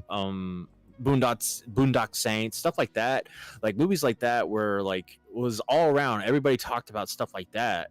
Like that was the kind of like the big niche in the geekdom, and then all of a sudden like everything kind of switched and just everything became about these superhero movies and Star Wars, and I don't know. Yeah, I loved Once Upon a Time in Hollywood. That movie was so good. Yeah, the issue. I remember I got triggered. This was years ago on the H3 podcast, where this was already after I stopped watching them, but they were talking about the Oscars and they were just shitting on Shape of Water. They're like, nobody saw that movie. Why did that win an Oscar? They waste people's times with these movies that nobody sees. And I saw Shape of Water, and I was like, you guys are fucking brain dead. That movie's incredible. You haven't even Yeah. seen it. Like, Yeah, that's my point. Oh, it doesn't have a spaceship. No, I ain't watching that. You know, it's just like Yeah, It's- like, well, Ethan now would be like, yo, is there like enough like gay people in there? Is there enough black people? Because if there isn't, like, I'm not seeing that. I think the moment Oh. the internet started ruling the movie culture, I think we were in trouble. Oh Like yeah, yeah. back in the day, it was I feel like an old man now, but back in my day, IMDb movie boards, that's where all these fandom and geekdoms, that's where they were, and that's where they stayed. And now they're on YouTube, and holy Now we're on shit, that YouTube. sucks. I blame you, YMS. I'm just glad some movies are actually starting to bomb in these genres. Like Morbius bombing and then coming back and bombing again actually makes me happy because it's like I'm morbing right finally. now, bro. a Morbin. Dude, finally a superhero movie that just straight bombs, and even with the power of like memes behind it, it still bombs again. Well, it kind of proves that they do not have their finger on the pulse because they're not understanding like, getting memed is a good thing, right? Like No, no. yeah. No. That's why. That's like I guarantee you, with the No Way Home, the success of No Way Home, they don't understand that the reason why it was successful is because of the characters. They think it's just successful because of the multiverse shit. So not Yeah. everything's gonna be about Oh multiverse shit. well, yeah. It's either like, well, plus two, like a lot of movies now are like, you remember this from your childhood? Do you remember this? Like, Yeah. Well, they've been doing that. For, Well, like, actually, Mike, you you bring know, up a for good while now. point. Actually, you talk about how movies would kind of copy similar themes from other movies, right? I mean, we could kind of bring things back to anime. You know, I talked about the boom in like light novels and stuff. I mean, we had light novels such as like Sword Art get extremely popular, and we had a whole bunch of other light novel series come out, and that basically became like a part of like the meme. Oh, Like, yeah, oh, light after novels Sword are Art- gonna be fucking isekai shows. We're going into other Yeah, worlds. after Dude. Sword Art got big, every anime was an isekai. And I never even liked the genre. The only isekais I like are the ones that make fun of it, like Konosuba. Konosuba's hilarious. That anime made me cry laughing. That Dude. anime is hilarious. I love that like the movie discourse now is like, you think there's too much black people or you think there's not enough. Or you I talk don't- about China's opinions on what, I think- black I think- actors. I think Star Wars just doesn't have enough black people. I think there should be more. Just saying, bros. If they put too Oh, many, that's then you China. can't show it in China. Fuck, I'm sorry, Yeah. guys. I forgot about China. God damn it. Bro, they're all like, we gotta move Finn to make him smaller on the poster for China. Yeah, Oh. well, it's just the community in general, like Augie and all them, like they don't really like movies, and it's always like when I was younger, everybody loved talking about movies, and and like shooting the shit and talking about like, oh, this movie's cool, that movie's cool, this movie sucked, that movie sucked. These guys like Sonic and they talk about the Sonic movie, and I'm just like, dude, I love What? talking about. Dude, movies is like my thing, dude. To be Yeah, fair, yeah, same. I actually thought the first Sonic movie's whatever, but I actually thought the second one was pretty good because I think the problem with most video game movies is they don't understand what people want to see, and I think Sonic movie 2 got really close. There was this like subplot that if they literally cut the subplot out, it would have actually been like the first video game movie that I would say is a pretty perfect video game movie actually. The But, thing about video game movies is that they try to cram in like too many concepts in it that kind of overwhelm the viewer about what they're actually watching. I mean, in Sonic, we kind of had because we watched it actually all together with Party, and then I took notes on it for a future like review if I ever want to do it. And I know a negative that it had was the whole idea with the Master Emerald, because the Master Emerald, well, I don't know if I want to spoil, well, like, fuck, actually, who cares? The Master Emerald shatters and it splits into the 7 Chaos Emeralds.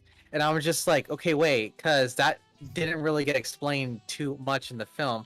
I mean, we saw like a mural of the 7 existing, but there was never like any idea of like, oh yeah, the Master Emerald could split into the 7, like for 7 Chaos Emeralds, because it didn't confuse the audience and has them be like, okay, why is that a thing? Like, how did that work?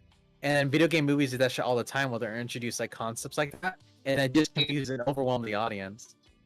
Sonic totally stole from Dragon Ball Z. I don't care what anyone says. You know what?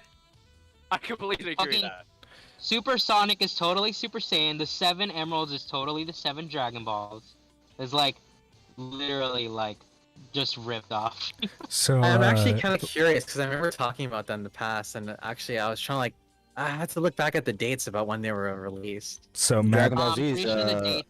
Oh Dragon no, Ball when the Z. Dragon Ball when that chapter were like dropped, because the ideas of like what the design for it about being yellow. Well, and, I'm pretty you sure know, the Frieza saga was like in '89 or something like that. So that was like years before Sonic. so Matt Pitt, do you think the Winnie the Pooh horror movie is gonna be any good? it's definitely something I'm gonna watch. It has my interest. I watched the trailer. I don't. Was that a real trailer? Because it looked fake. I don't saw know. the screenshots. Is there like an actual trailer out for it? Let me look. It up. I found a trailer on YouTube and I couldn't tell if it was real or fake, so I don't know. If it's just a guy in a Winnie the Pooh costume going around killing people, I'm gonna be disappointed. I hope it's like some weird, like dark horror film that's like has to do with like fairy tales and shit. That would be cool. But I think you should really hedge your expectations because I think they rushed this after it was announced Winnie the Pooh was public. yeah, it's probably a dude in a Winnie the Pooh contest costume killing people. I get that. It's probably that's what it's And probably.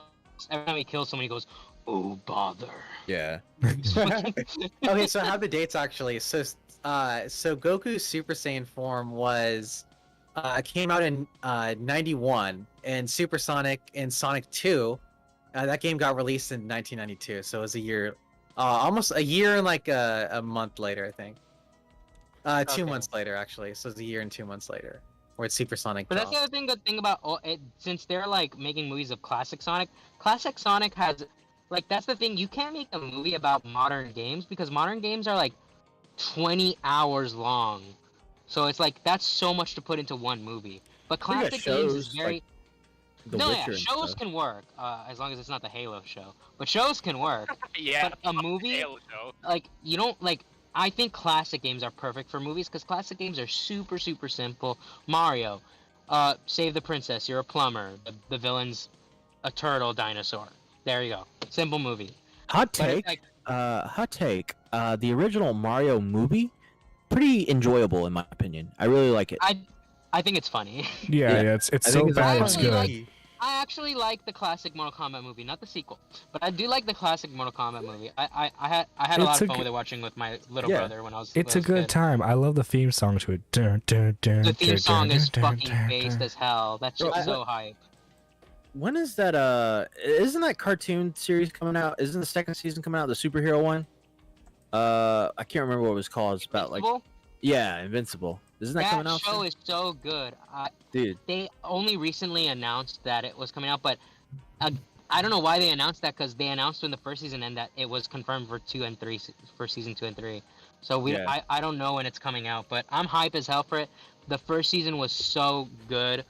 Yeah. And I'm expecting because of the success, it'll have an even bigger budget, so the animation will be even better.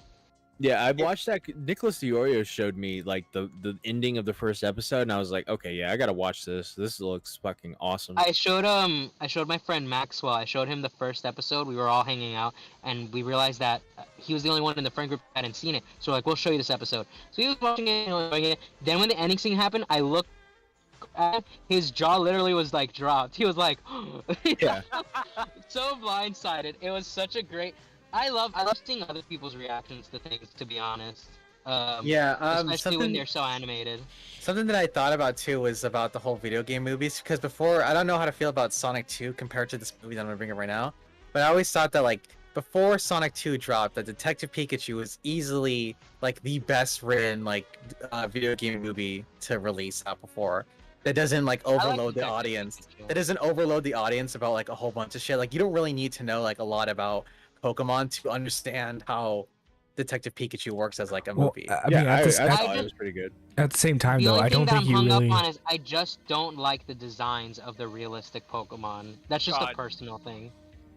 No, I agree with you there. Well, I just feel like it's a little bit weird. You know what Well, I mean? also too, I believe that like Pokemon is at the point where you don't need to explain the world of Pokemon to people because, like you know all those like little like niche like kids toys that come out with like their shows or anime that like last like maybe 3 years.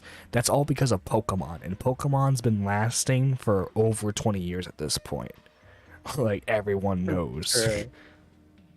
Yeah, well, as a movie, even you can't, you can't just go into it being like, well, everyone's gonna know what it is too, and they don't really explain like, oh, this is how Pokemon works, this is how they operate. It kind of leaves, it just kind of talks about the world and how Pokemon are integrated into it within the setting, and I was like, I like that because it doesn't really overload the audience about like this is how Pokemon battles work and all this other shit. It just, it keeps things pretty like simple, and it doesn't really overload the audience with things. You know how when like you're a kid, for the most part, you think like every movie, every video game, everything you play is like amazing, no matter what, because you don't really have like, a gauge to go off of something being bad. Yeah. I think my worst movie experience was seeing Dragon Ball Evolution, because that, I think, if I remember correctly, that is the first time I saw a movie in theaters where I was like, that was terrible. Oh, I That could was, tell like, that was gonna be bad. That was from the awful. trailer. Oh god, and I feel so Yeah, bad for the guy who played Piccolo in that because he was a He could have genuine actually been a good Piccolo. he was a genuine Dragon Ball fan too, and so like he was actually like trying to recommend stuff to people, like hey, like this is actually how like the series works, but then like everything happened.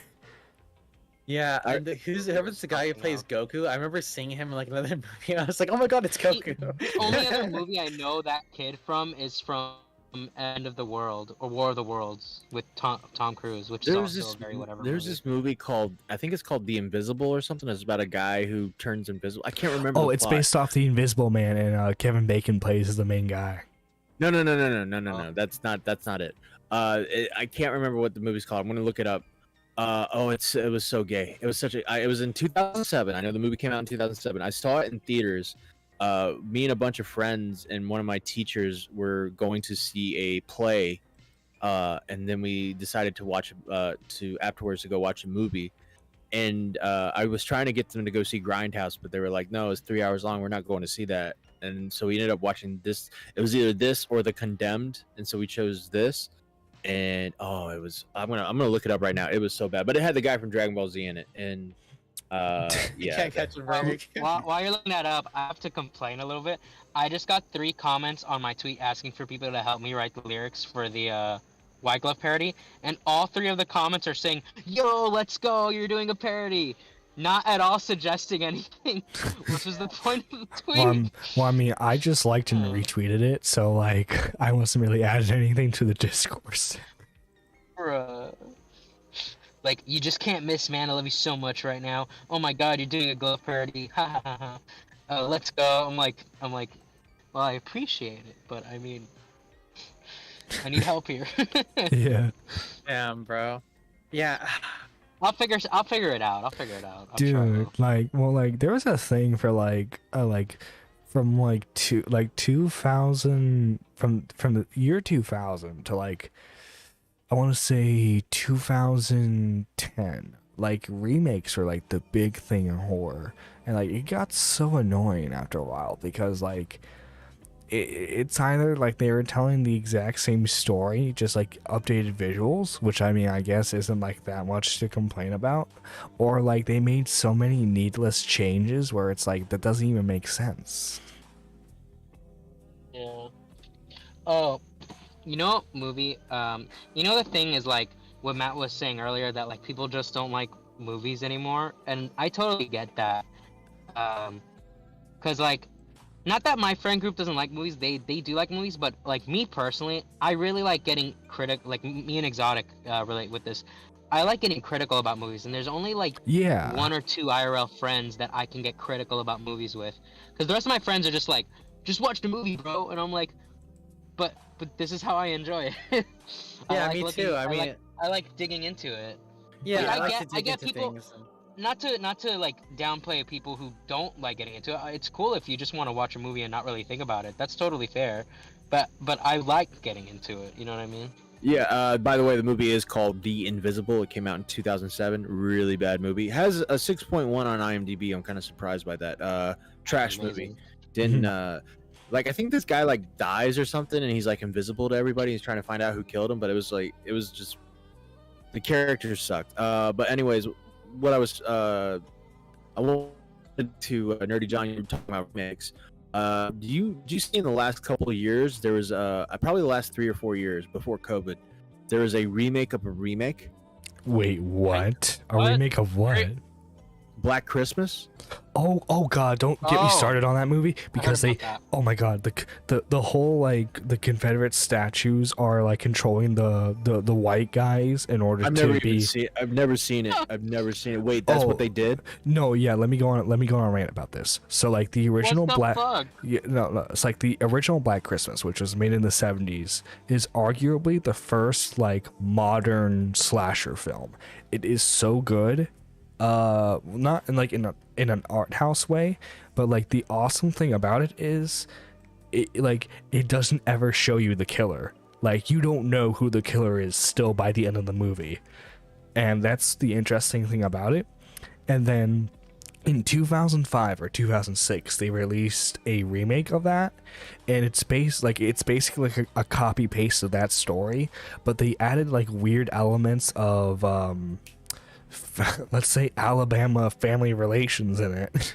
So like yeah, it was very social justice, like that's what I remember hearing. yeah, well and then they for some reason decided to do a totally different movie under the Black Christmas name, but now it was about a group like a college where Confederate statues mind control white college dudes into a cult so that way they can terrorize the women in the Why call that black? Why not just give it a different title? That's a totally different movie. Yeah, I feel like because I don't know if it was Blumhouse who made that or if it was a different studio. I felt like what happened was they were running it like it probably was a thing of like their license for the Black Christmas title was running out, and so they had to make a movie quickly. So like they had that in production already, so they're like, oh, we'll just call it this. What pissed me off was I don't know. Are you familiar with Joe Bob Briggs, Nerdy John? I believe I am. Yeah, he's a horror movie critic who's like big into drive-in movies, and he just had a big renaissance in 2018. He started doing his show again. Used to do a show when I was a kid. Oh in the yeah, 90s. yeah. He's doing it on Shudder now, which is cool. On Shudder now. Yeah, he tore that movie apart, and they tried to cancel him. And I was like, oh my God, here we fucking go, dude. Like, because they were like, oh, well, look at what you said back in 1975. You know, stuff like that. Oh my That's God. what you were saying about, you know. So, like, it was just, like, I hate the idea that these people have to defend these shitty movies because they align with their politics. It's just ridiculous. You can call a shitty movie without your politics shouldn't be in question. Yeah, like there are movies that have good messages that like are really bad, like just bad production wise, and like there are movies that like leave you questioning the sanity of the director, but if it's done well, then you have to acknowledge, yeah, I mean that was like like that Karen movie that came out last year. Mm-hmm. Did you hear about that? I heard about it. I didn't like read too much about it though. What's about that one? So it's it's the whole Karen meme started. So they jumped on it. They jumped on that meme and made a movie about it. And it's got the girl from Orange Is the New Black. Oh God, Kentucky, I think her name was. She's really cool. She's a really good actress. She was in a lot of good stuff. She was in a Hustle and Flow and stuff like that. She was in 8 Mile and I really like her as an actress. I think she's really funny. I think she's a great movie. Yeah.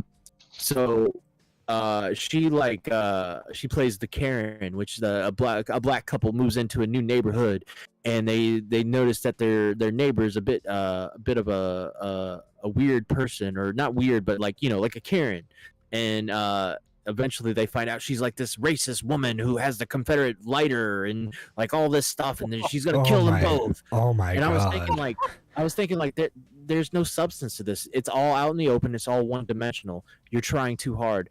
The best way to go about this is to make the Karen character a Democrat, like a Democrat who's like all like Get Out.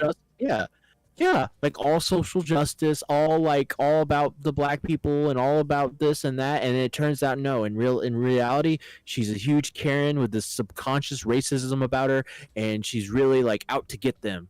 And she doesn't even know that she's this bad. And then it comes out that she's fucking psychotic. That would have been a way better movie. Yeah, because you set up. I mean, you just get films too, but at least something that I did find it to be interesting was how it handled like the race aspect of why black people specifically. Yeah. And they didn't really have like a hatred for them. It was just, well, they're just like popular and they're just cool. And for the main guy specifically, it was just because he wanted just to see again. And it had nothing to do with like his race at all. And I was just kind of like, oh, okay, well, at least it wasn't so like on the nose obvious, like, oh yeah, I'm doing this because I don't like you. Like, it's like, okay, like Well, what? I think it was more like they're physically more athletic than. Oh, than yeah, most sorry about that, athletic, yeah. Yeah, they're. Oh, physically- There's an yeah. athleticism Yeah. aspect to it. With the Yeah, main yeah. guys or the dad losing to it was the grandpa losing to someone in the Olympics who was black. I'm pretty sure that Yeah. was. Yeah. I think the idea was like if I could put the white persons are like if I could put my brain in that body, I'd be the perfect specimen. Like something like that. So that Yeah. was the idea of the movie. Yeah, Yeah, but it 'cause- wasn't so on the nose of like, No, oh, I it just wasn't. hate That's people. no, that's exactly right. There's got to be substance there. You can't just be on the nose. That's how you make a bad movie. If you're on. you need to go about it in the right way. Otherwise, your audience is being pandered to, and like 90% of audiences don't like that. Yeah. Well, it's All like movies be like, yeah, the Black Christmas movie, like the plot you just told me was it sounds like it's way too on the nose. Like I don't know. yeah. No, here's my thoughts about the Black Christmas. Be alone. Oh my god. Okay. I mean, that's why I like Thanos as like a character so much, because he actually made him a very fleshed out character that we follow throughout the film, and they could have made just a completely boring one-dimensional character. I don't want to say I don't know how far I want to say like of Ultron being a one-dimensional character, but like he felt a lot more like typical. I'm the bad guy of the movie than Thanos. He felt a lot more complicated, and that's how you want your characters to be, not just for villains but characters to be. You want them to have like more depth and complexity to them rather than being like cliche. Now you can't have like cliche characters because we have characters like Goku, for instance, who is like very flat. He doesn't change. But the thing about Goku is that he influences the world around him. That's like that character archetype where it's like, well, they may not change themselves, they do change the world around them. And if we're gonna have a character act like that, they need to do something along the lines of that. Right. Yeah, there's nothing wrong with having static characters as long as the story's still good. As long as the story can be influenced by the character. Yeah, like You can have a Vegeta, Piccolo, Yamcha, like all these characters change because of Goku, even if Goku never changes. Exactly. So there's that aspect to it. When you have characters like, the stereotypical cliche Marvel villain where they're just like, I'm evil, I'm gonna kill you. And you see this a lot too, where it's like, Yeah, like in Iron Man 1, Obadiah Slane is just like, I'm just gonna kill everybody now for literally no reason. Yeah. It's crazy. I love Literally killing just people in the murder. middle of the street. And I love genocide, so let's get it based. Anyways. So based. You're truly think, adding a lot to this conversation, Plus, man. I've been talking in a chat with Yuki about it. Toy Story 4 is one Yeah, of me the too. movies that pissed me off like more than anything because mainly because I grew up with Toy Story. Like Toy Story, I think was one of the first movies I saw in theaters like in my life. Okay. So I've always been a huge fan of the Toy Story series, and I think like I was in high school when Toy Story 3 came out. So I was kind of like the perfect age for those movies, right? So when Toy Story 4 was announced and they said it was going to be a love story, my assumption was it was going to be about Buzz and Jessie, right? Right. But when Toy Story 4 came out, it was about Woody and Bo Peep, and what pissed me off about that movie is, to me, Toy Story 4 just, I feel like the people that wrote that movie didn't even see the other three movies. They just had like cliff notes about what happened. Because that Toy Story 4 like just totally betrays what happens in the first three movies. I was like, about to say, that's the entirely. word I put in the chat too. It betrays the character of Woody, and it also betrays the themes of the other movies as well too. I didn't hate it. I kind of saw it as this, like anything after part 3 is going to be fan service at that point. So I don't know. Yeah, like, well, that's how I like justified in my head its existence, because the thing is, like, Toy Story 3, at the end he gives up being with Andy, who he clearly has like loved, like Woody has loved Andy more than anyone else in the series, right? Yeah. He gives up being with Andy because he figures it's more important to stay with his family and to help grow up with this next kid, right?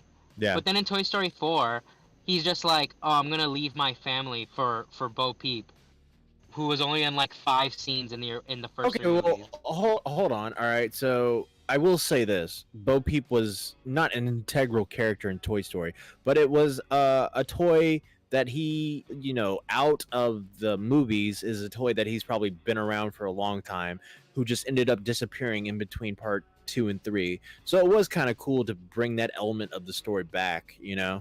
Like Well, the original ending of Toy Story 3 was gonna be Bo Peep. I actually found this out recently. The original ending was gonna be Bo Peep finding a kid that wants her, and she's like, you know what, I actually do want to give it one more shot, and then Woody would have gone back with Bonnie. But the director said the reason they didn't do that was only because that means Woody wouldn't have changed. But I feel like Woody, like, okay, so the first movie like basically teaches Woody that it's okay to not be the favorite toy. You're supposed to be there for the kid, Yeah. right? But in this movie, he's like having a panic attack over not being played with like 3 times in a week. And then even, but that's the thing, is like I didn't even realize recently as well, because I saw there's this video, it's like 2 hours long or whatever, that talks about all of the characters, and Oh, I saw that I didn't even video. realize this. I watched the entire thing. That movie, that's a good video, even though the editing is kind of meh. But Yeah, it is. there's like a part where Bonnie is like, oh, Forky's my favorite toy now, and there's one scene of her playing with Forky, and the only other toy she's playing with is Woody, which shows to me that she still wants to play with Woody, Yeah. even with her new favorite toy. So it's not like Woody's been abandoned. Like, I mean, think about it. Andy was like 18 in Toy Story 3, and like, how old were all of us when we stopped like playing with toys realistically? Like, Woody probably hadn't been played with at all for like 5 years or something like that. But he's like, that's what bothers me about it. Like, I understand him wanting to have some time with Bo Peep, and I actually don't mind that they reconnect and everything like that. I just don't believe that, especially Buzz. Like, I don't believe that Buzz, because remember, he was about to leave them in Toy Story 2, and Buzz was like, you're about to abandon your kid, just so you can be put up on a shelf for the rest of your life. Yeah. And so I don't feel like Buzz would just let Woody go. Like at the end of Toy Story 2, like Woody's like, hey, even if Andy outgrows us, I'll always have Buzz to infinity and beyond. Yeah, and And that's he what just that kind of- line means, by the way. To infinity. That's what the line means. That's what it represents within Toy Story. Of like it sticking represents their together. friendship. Yeah, and then at the end of Toy Story 4, they have that same line of like to infinity and beyond. And I'm like, that's literally the exact opposite of what that line is supposed to represent. Literally the exact opposite. I think the perfect fix for this movie, in my opinion, would be if you put Jessie and Woody. Because I actually would believe Jessie would decide to become a lost toy because of her experiences with owner and now her experiences with Andy. Okay. I could have believed Jessie in the shoes of Woody. I just really do not believe Woody would have made the decisions he made. Or in just this have the movie. movie not Also, be made. That's also They a good also option too. they also make Buzz a total retard. Like, Buzz was smart enough to come up with a plan to save Woody in Toy Story 2, but in Toy Story 4, he's like, "What's a conscience?" And he presses the buttons on his chest, which tell him what to do. And I'm like, why is Buzz retarded now? He knows what his buttons are. He finds out in the Yeah. first movie. Yeah. So those are like, I will say that I don't think the movie's that memorable because I don't really remember any of the any scene from that particular movie. yeah. Oh, and Randy Newman's new song for the movie is actually like, and I love Randy Newman actually. Like, unironically, I think Randy Newman's a great songwriter. You know I what's think his wrong with song for this one was society? actually bad. His song in this movie was actually pretty bad. Yeah. I just think Toy Story 3 was a literal perfect ending, and I wish Yeah. what I would have liked is for the next movie to, like, I think you can continue the Toy Story brand, but continue with new toys. Like, it's called Toy Story. It's not called Woody's Story. You Yeah. can just have it be like an anthology series where, okay, now we're gonna focus on a new set Yeah, of toys, but then new like stories, the Or just quartering, and end then it it wouldn't at sell that as well. point. but then like obviously. the quartering will make videos like, why is this series now about a black toy? Yeah, why is there a black cowboy as the lead character now? Well, that's the And thing is that everyone- they honestly, I mean, I said it before, but I was like, this movie just shouldn't even be made. Like, what was the point of like continuing on the story if they were just gonna fucking ruin everything? The other Money. movies were like That's why I thought accomplishing. That's why I thought at first when it was like announced. Like, what's the point of the movie if there was like already a perfect ending to Toy Story 3? It's just it literally has like no point to it whatsoever. Oh, Yuki. Okay, Yuki says Buzz thinking his bins on him as his conscience was funny. Okay, I agree that it is funny. You know what? It's not more funny than literally anything in Toy Story 1 or 2.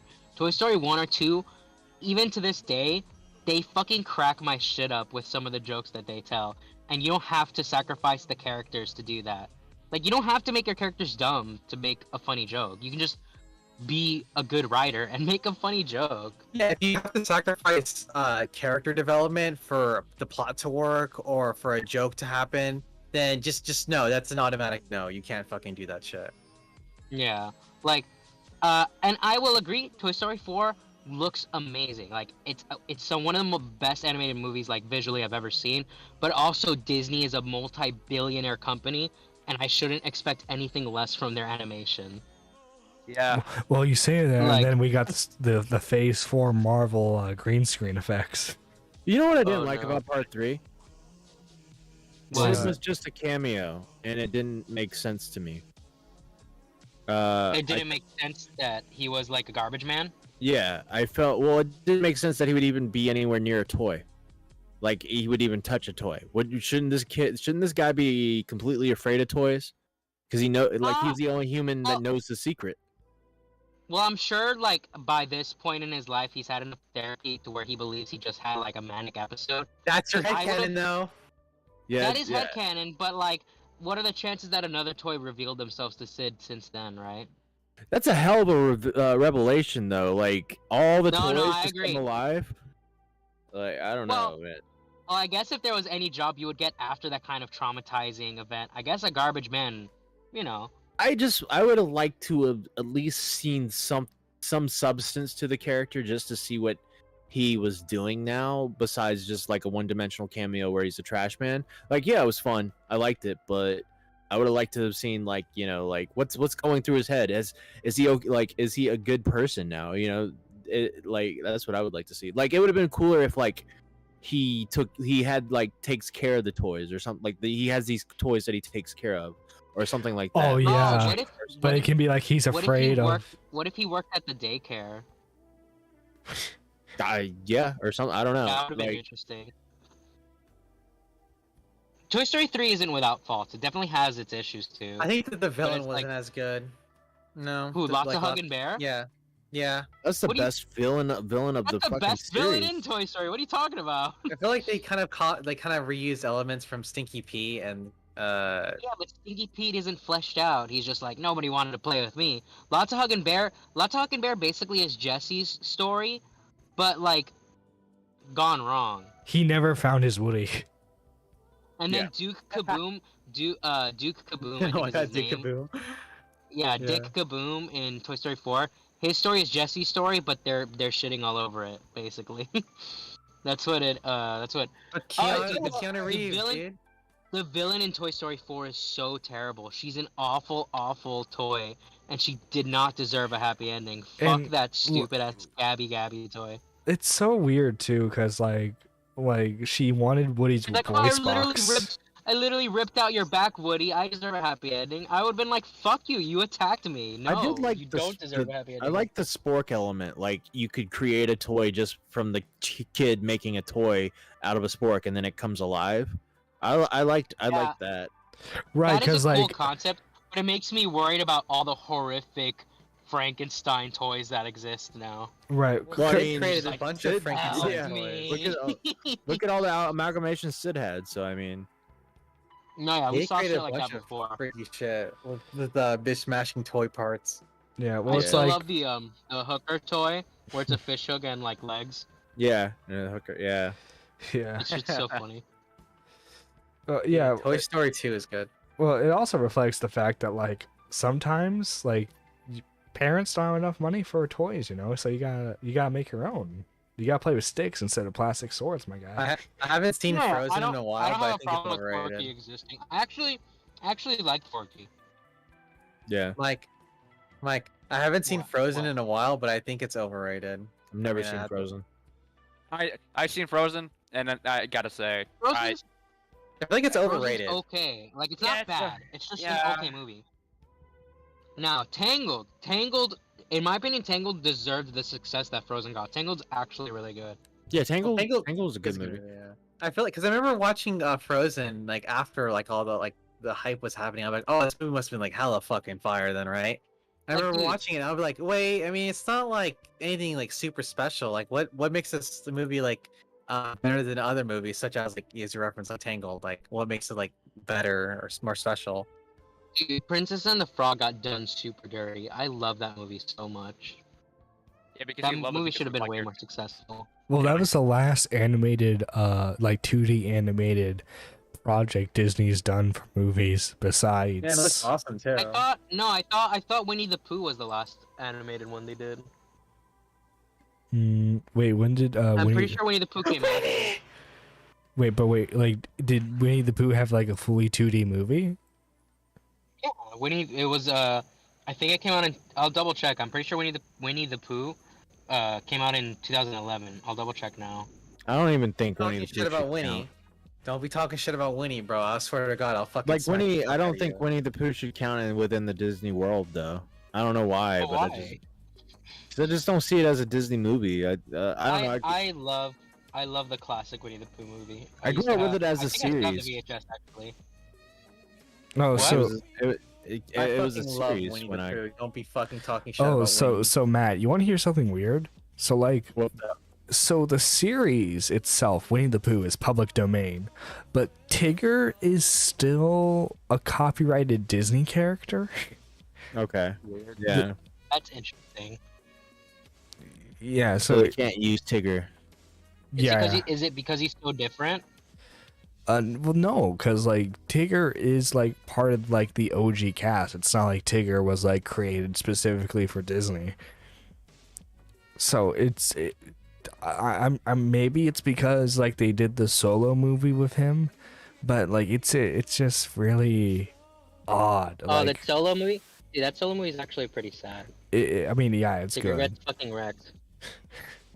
Figures out that he's the only one of his kind, bro. What the fuck? Dude, the wonderful thing about Tiggers are that Tiggers are wonderful things. Yeah. I Dude, guess and the so. faces are made out of rubber. And their bottoms are made of a string. Well, Okay, that's the part. I got the answer. Tigger was first introduced in the second book and therefore is still copyright protected and cannot be used without a proper license. Oh, okay. Yeah, because the thing about that movie is that it's actually like a reference to the song that Tigger sings about. At the end, he talks about how he's the only one, and they built the entire movie around that concept. Like, okay, well, let's talk about like how the fact that he's literally the only one of his kind. That movie's actually pretty good. I think it's quite sad. Yeah, I was just never really into Winnie the Pooh. I fucking Oh. love Winnie the Pooh, bro. If I ever see you touch about Winnie the Pooh, I swear to God, I'm coming there and fucking headbutt your ass, bro. throwing Fucking throwing Donkey hands Kong over Winnie the combos, Pooh. bro. China moment right there. You know, yeah. ever see some DK combos in Smash, bro? That's gonna be happening, bro. Yeah, dude, Tommy's gonna be Oh, like, you know what? Everyone knows the best Disney movie is Songs of the South. Let's be real. Oh no. So, you know, Dude, Winnie the Pooh was so irrelevant that it didn't even get its own planet in Kingdom Hearts. It was a book. It does have its Uh, own world. it in does Kingdom have its own Hearts. world, It's a Oh, book. man, okay. It's a book. It's a book. Yeah. No, It's a you're it right. is a Game. book, though. It is a Dude, book, they though. did Winnie the Pooh so dirty in Kingdom Hearts 3. They made one room, they had less characters, and it had 3 mini games, which are all the same exact mini game. Dude, I I've was like- never I played was so part mad 3. as a fan. I've never played part 3 because I was just like I spent my whole time waiting for this fucking game, and now I'm in my 30s, and I'm just like, I don't have the energy to play this game like I did back when I was younger. But fucking, I remember part 1, the Little Mermaid planet being such a headache, and I remember playing part 2, and I was like dreading the mermaid planet, and then I found out it was basically like a mini game, right? And I was so relieved by it. I was so happy about that. Yeah. When I like was the when I was Ursula a boss kid, fight. I didn't mind Kingdom Hearts 2's Little Mermaid level, but like when I play it, the songs are so bad that I dread it now. Like, I mean, I usually skip it when I'm speedrunning, but when I'm doing like 100% runs, I'm just like, oh no, I have to. I have a question because I haven't played Kingdom Hearts 2 yet, but I'm wondering like what purpose do you go back to that world? Like Well, that's a You go back to spoiler. all the worlds, I believe, right? I can't remember. Some of them, not all of them. Mike would answer. I don't But a good- remember. A good Also, portion of what's- them, you 'cause I'm curious don't about go this- back to Deep Jungle, and you don't go back to Neverland. okay, and you 'cause don't I go am back to Montreal. curious about like wait a minute. I was like because the Kingdom Hearts 1 stories they kind of loosely followed the movie story lines. But Right. I remember the Atlantica one being like really well. I mean, despite being kind of a frustrating world because it's underwater the entire thing. Yeah. But when it comes to like the integration of like the Kingdom Hearts character into the Atlantica world, I think they did like a pretty good job. Yeah, it's just the especially with that mechanics world. of that planet was really Yeah, good. so I'm wondering like, Yeah. okay, well, No, I'm gonna tell you curious right to now, what- Exotic. I'm gonna tell you what? right now, Exotic. Kingdom Hearts 2 Atlantica story-wise is fucking garbage, and It you'll be super is. disappointed. It really is. Okay, because I remember didn't because I was care. telling It's in and out. You're in there. You're out. Hell yeah, I'm out of here. I was telling Mike, I was like, you know what? Like the weirdest part is though, is like, because generally with like RPG games, when you have like a cast of characters, like with Dragon Quest, right? Yeah. You slowly, progressively like add more characters to like your team as the story continues, and it kind of gave me like those vibes with the Atlantica world in Kingdom Hearts 1 because we have like Ariel talk about how she wants to visit other worlds, and literally like the final cutscene in the game is literally her like going on and on about how like one day like I'm gonna be the one to like go out and see all these other worlds and stuff like that. And I'm like, this could be like a perfect scenario where of like, hey, you can join the team, and it could, like if it was like an RPG, it would have like the text dialogue of like, oh, Ariel has joined your party of like exclamation mark. or Dude, I something like that. remember having such a issue with the Ursula boss in part 1. It's uh, hard, bro. Like Then I figured out you could stay away from Ursula just enough to where she can't hit you, and the other two guys will fight, and then you can just what is it called? Phoenix down them, I guess. I think that's and you can then you go behind her neck, and then you take some shots, and you swim away, wait it out, go behind her neck again. That's how I had to beat her. Oh, That's what I remember. Oh my god, Other my poor. strategy you can do is if you have a shit ton of MP, you can stop spam her. Like stop, get like 3 or 4 hits in, Yeah. then keep doing that. My And my if you poor. Something get else, if you my- have go, my- if you have my- Goofy high enough level, My poor mother. She was a fan. She got Kingdom Hearts because she was a fan of Disney, and she thought it was gonna be like a casual Disney game. She didn't know it was an RPG, so it's like she would avoid fights and like would die constantly, and she would get so frustrated with it. uh, I think also to add on to that thing I just said too, the adding Ariel to like the party would also work out too because it also plays in the whole idea of her getting legs too. Yeah, I don't think So they I'm like, did any that's but actually then- like really then- smart. then you'd be ruining the world order. Yeah, Like that's the same reason why, even though Aladdin like is eager to go with you to find Jasmine, you're like, "No, well, you can't come with us because it's the world order. yeah, I know, but then they could have worked around that idea, that plot point of like not including that as a plot point in the game. It's like, Look, listen here, Exotic, you're just chaotic, all right? And yeah, I you know, need I know it includes, I know that it kind of contradicts what they established with the Aladdin world too. But then as like a writer, then you have to be like, oh, okay, well, even though this is like really smart, it's like, how can I include this in? It's like, oh, well, now I have to change this other thing because it kind of conflicts, and it's like, is the idea of not including No. them like I would that rather important? have Aladdin on my team than Ariel with legs. Like Ariel with legs, what the fuck is she gonna do in a fight?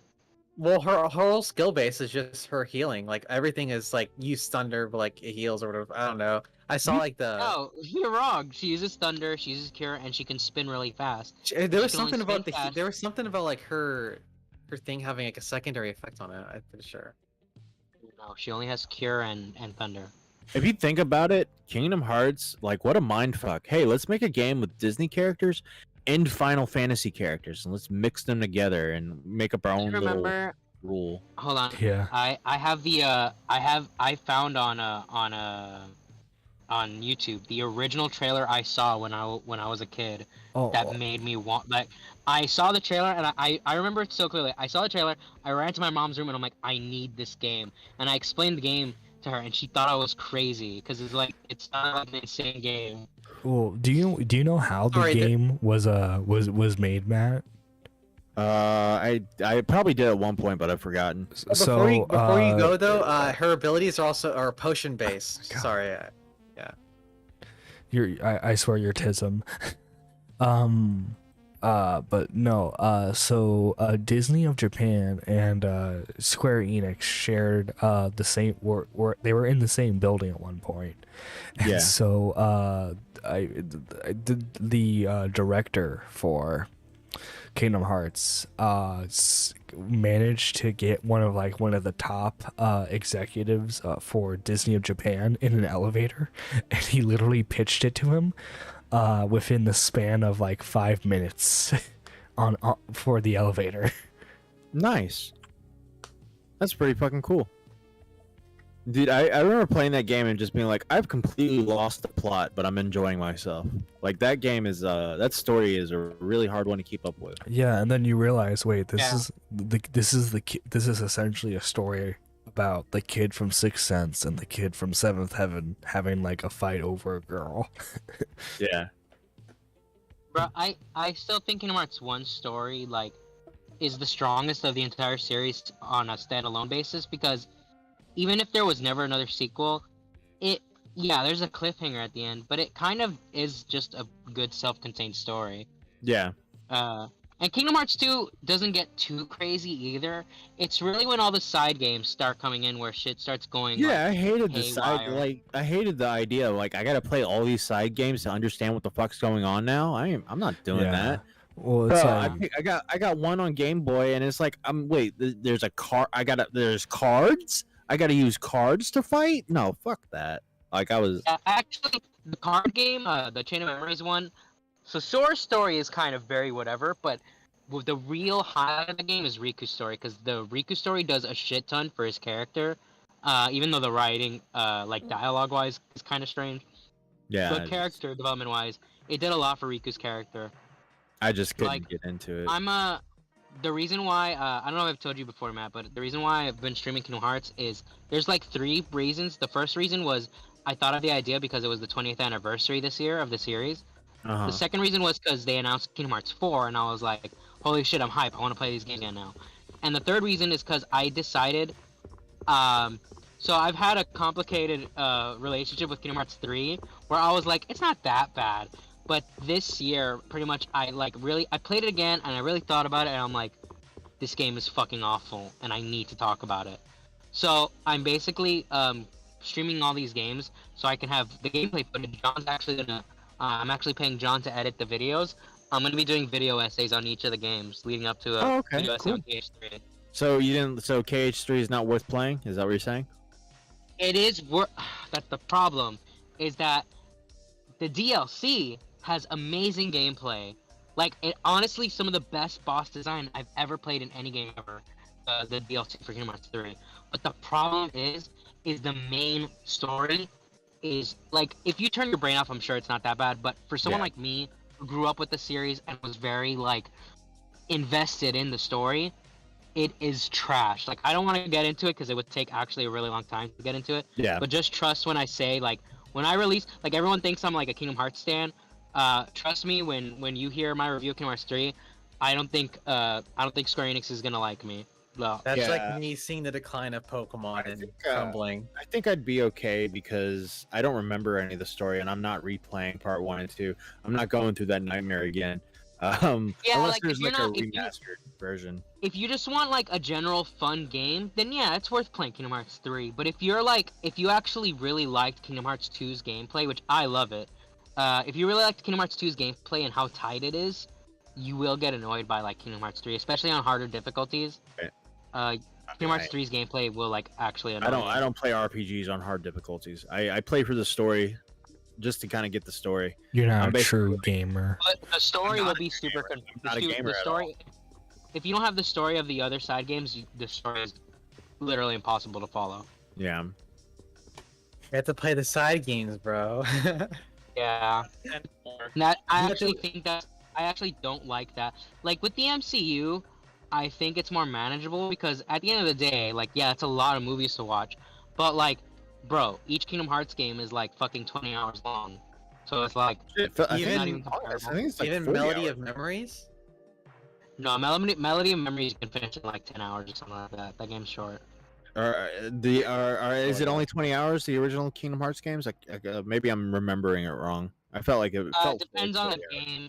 Kingdom Hearts 1, I think you can finish, if you watch all the cutscenes, you can finish it in like 20 hours. Kingdom Hearts 2, I think, is like 25, 26 hours. Well, I saw a guy speedrun Uh, it in like 5 hours.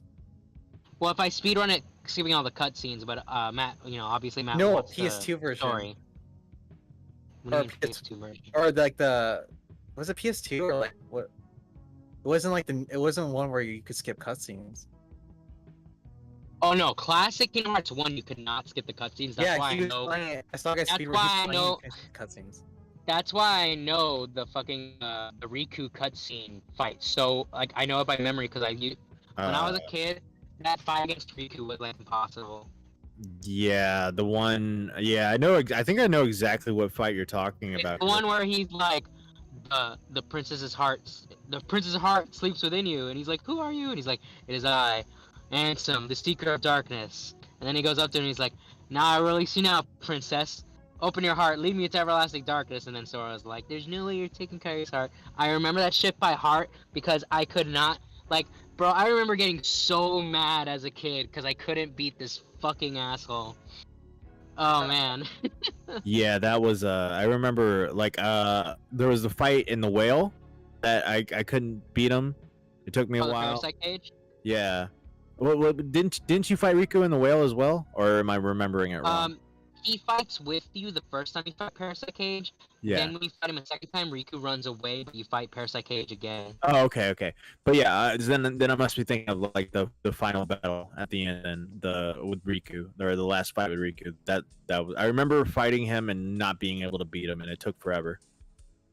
Yeah, I remember like beating him. I think legitimately like so I used to not have a memory card, and I didn't own the game either. So basically every time, like I think once a week, my mom would take me to Hollywood Video to like Yeah. rent the game, and I think I rented Kingdom Hearts like 5 times in a row.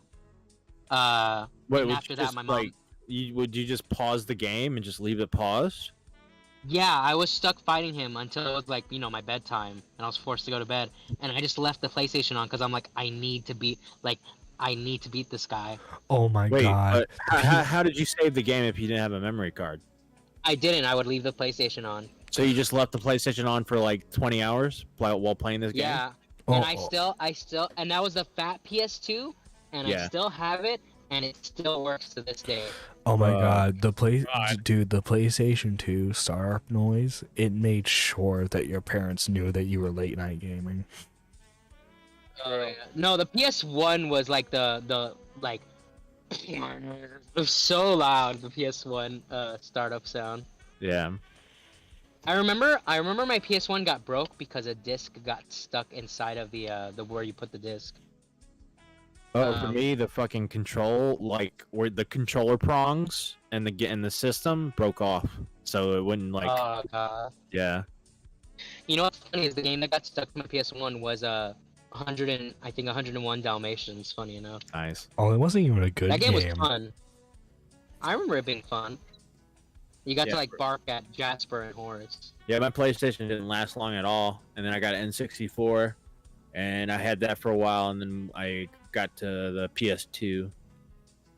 Yeah, my PS2, and my PS2, dude, my PS2's been through a lot. I remember one time, I don't know if it was I don't remember what caused it to happen, but my PS2 fell from the top of my dresser flat on its face, and I thought it was I was like, oh my god, my PlayStation 2 is destroyed. But no, it still worked. All that happened is that it had a dent on the side, and yeah, like that one still works to this day, which is crazy. They don't make consoles like they used to, man. Dude, my first consoles were the PS2 and the Wii.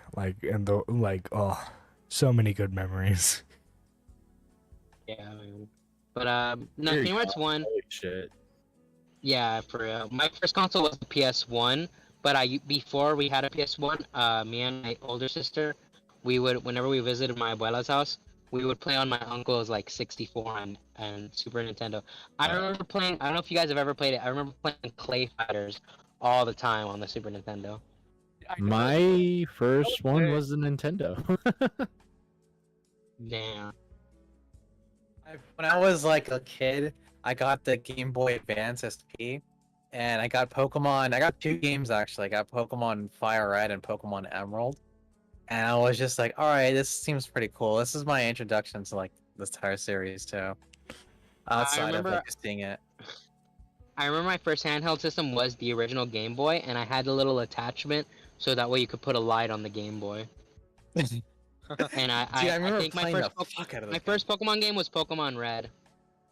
Dude, I remember playing the living hell out of Pokemon Emerald, and it was so like as like a kid, it got so difficult trying to get like the gold symbols for the Battle Frontier. I remember being like, dude, this is like impossible. Like there's like always some sort of like random element thrown into like each of the Battle Frontier buildings, and I was just like, this is so difficult.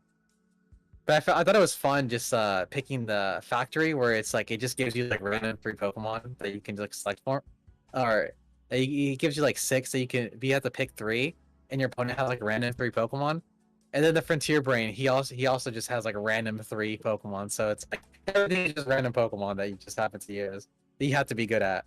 My one of my earlier memories is watching my dad play Nintendo and watching him play Mike Tyson's Punch Out, and he'd always get to Sandman and he'd lose, and I'd cry.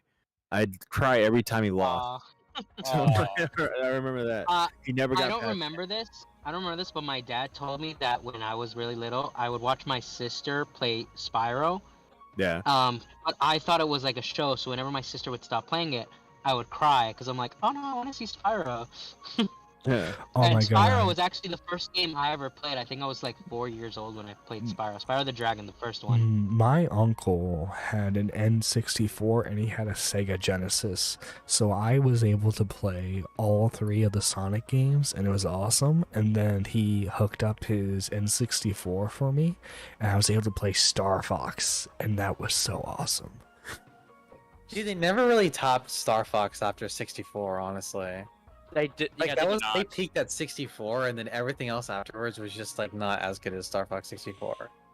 Which is sad. I mean, Star Fox Adventures was okay, but No, it like, wasn't. I don't know. I just feel like the rest of the I feel like the rest of this. Star You Fox games- you Star also Fox? likes Wait, you, Star Fox Adventures? well yeah, Plushman also likes Fallout 76 unironically, so we shouldn't take his taste seriously. What? You're just roasting Flushman, dude. Unwarranted Star Fox roasting. Adventures. man. Yeah, no, fuck you. Yeah, that's not good. Star Fox Assault was okay. Star Fox Adventures was not. You're retarded. Salting is so based. Not true. Consent to 2020, dude. Yeah, fuck it, Sam. Dude, when are they gonna release Star Fox Consent? You know what? Who knows? I think the problem with Yeah. Star Fox is that they mainly just use it, and goes into like its origins of like why they even exist to begin with. Is that you just kind of use Star Fox whenever they want to like test out like a new feature that they have for like new consoles. Dude, when's the next F-Zero game gonna come out? No, Bruh, it's literally they're never never come out. releasing that. No. At this point, I think they're just like, nah. I don't think we're gonna. At do this point, you anything just with have to believe you're never getting another F-Zero. it. Like, Yeah. At this point, pretty much. which is pretty sad to say. Dude, You know what? I'm sad. I remember I used to play Grand Theft Auto San Andreas all the time when I was a little kid.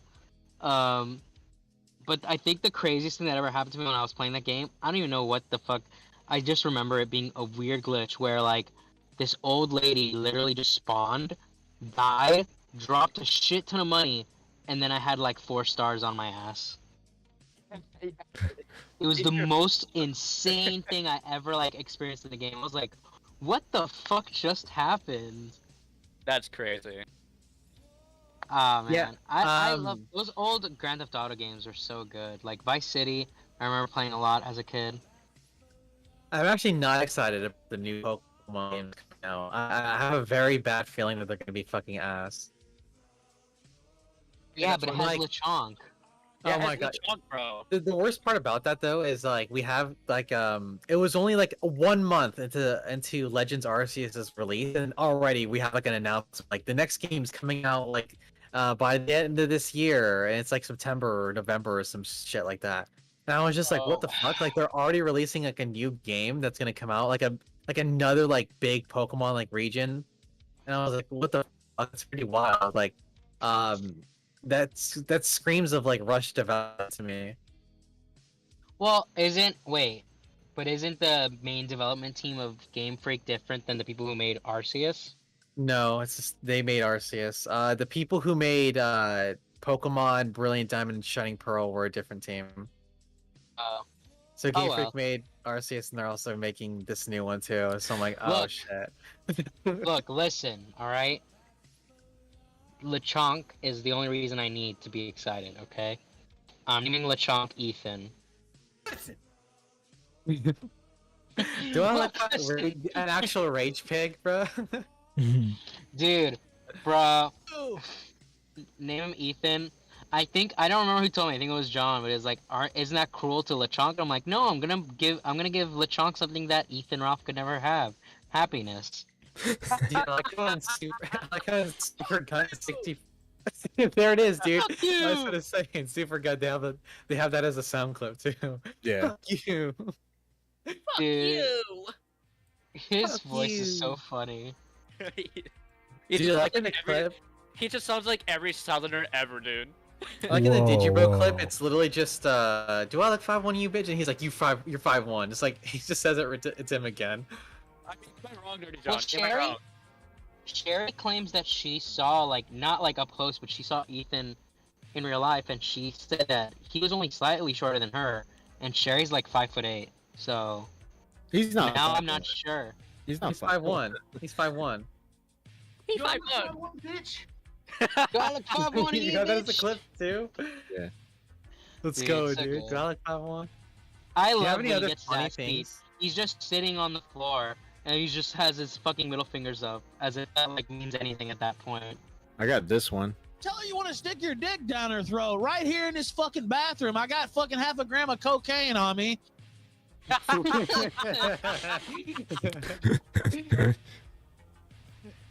Dude, I heard he was malding because someone said they found out about the quantum stuff from Augie instead of him.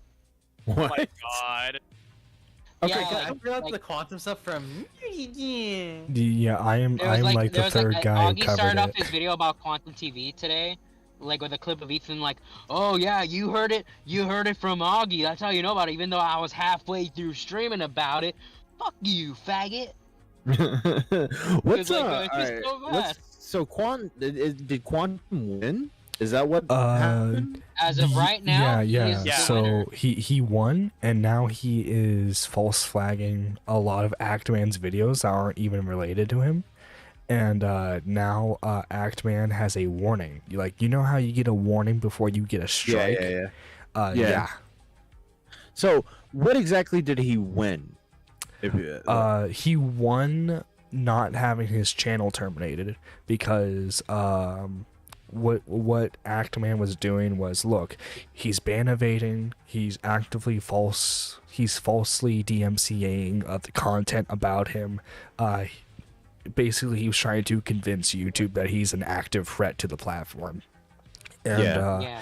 unfortunate And YouTube basically said, we think that his report of the false claim was wrong, but we're not going to do anything about him, basically. The thing is, Quantum is a very small YouTuber compared to some ordinary gamers, Rich from Review Tick USA, and Actman.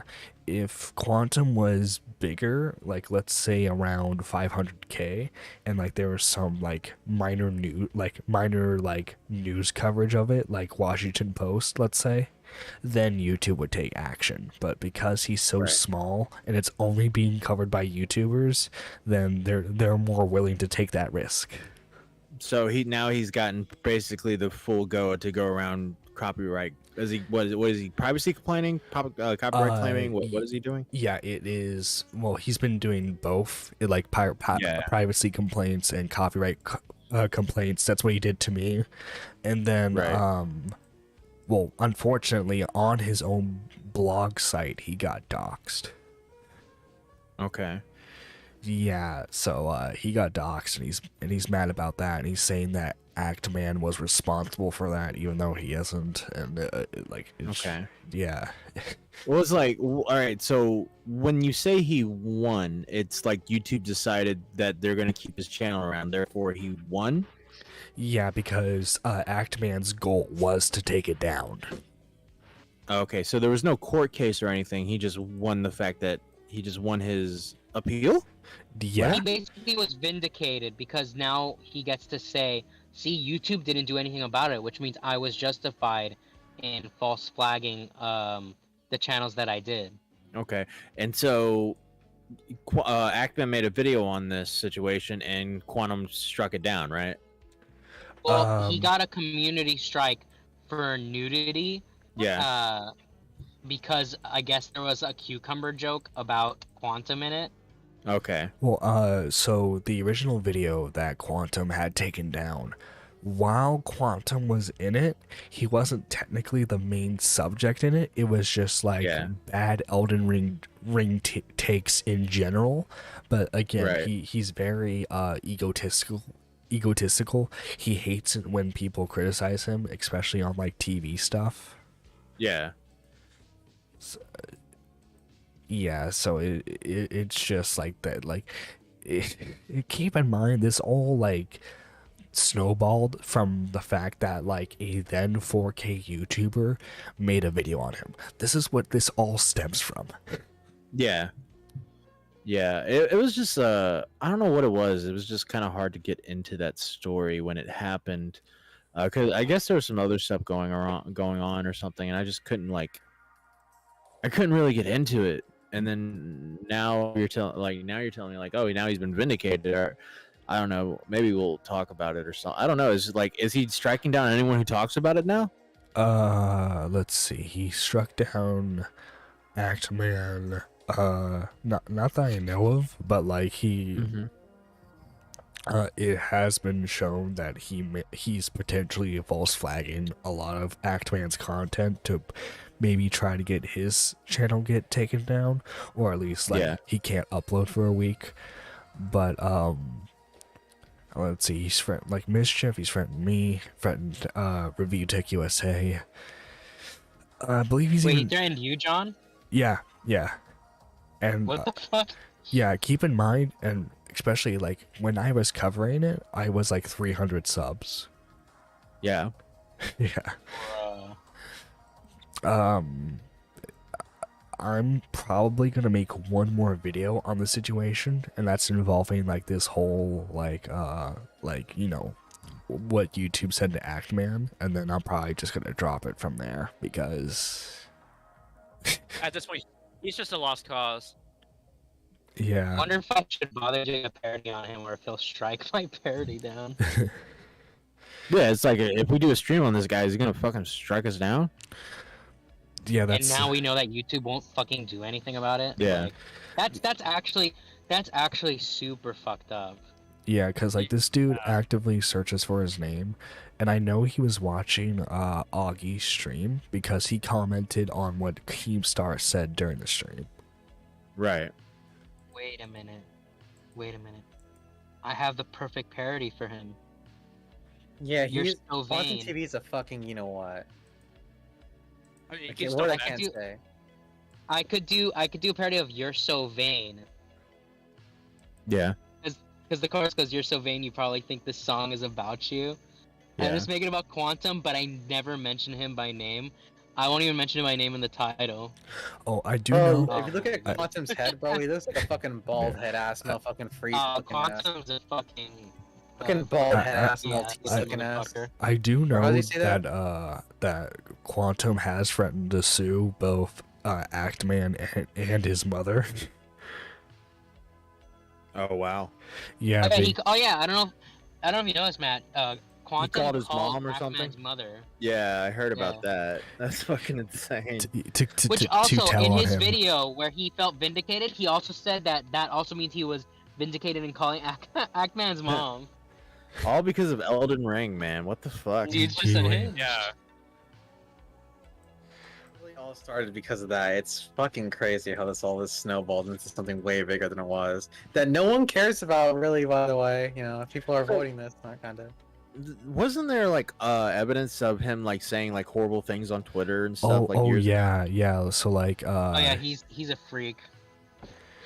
yeah, so like he said that like there should have been more pulse victims. He was saying like he, like like you know how like bad the quartering gets, but like this dude was like, I'm not part of your liberal communist propaganda to turn me gay. Yeah. Yeah. And like he Okay. does, he like you know how like White Glove was doing like trans bashing, even though they're trans. Yeah. He was Yeah. doing black bashing. Okay. Oh no. Oh, apparently Asmongold was also flagged. Yeah. Damn. Oh yeah, because Actman Gold called him out too, because he was reacting to Actman's video.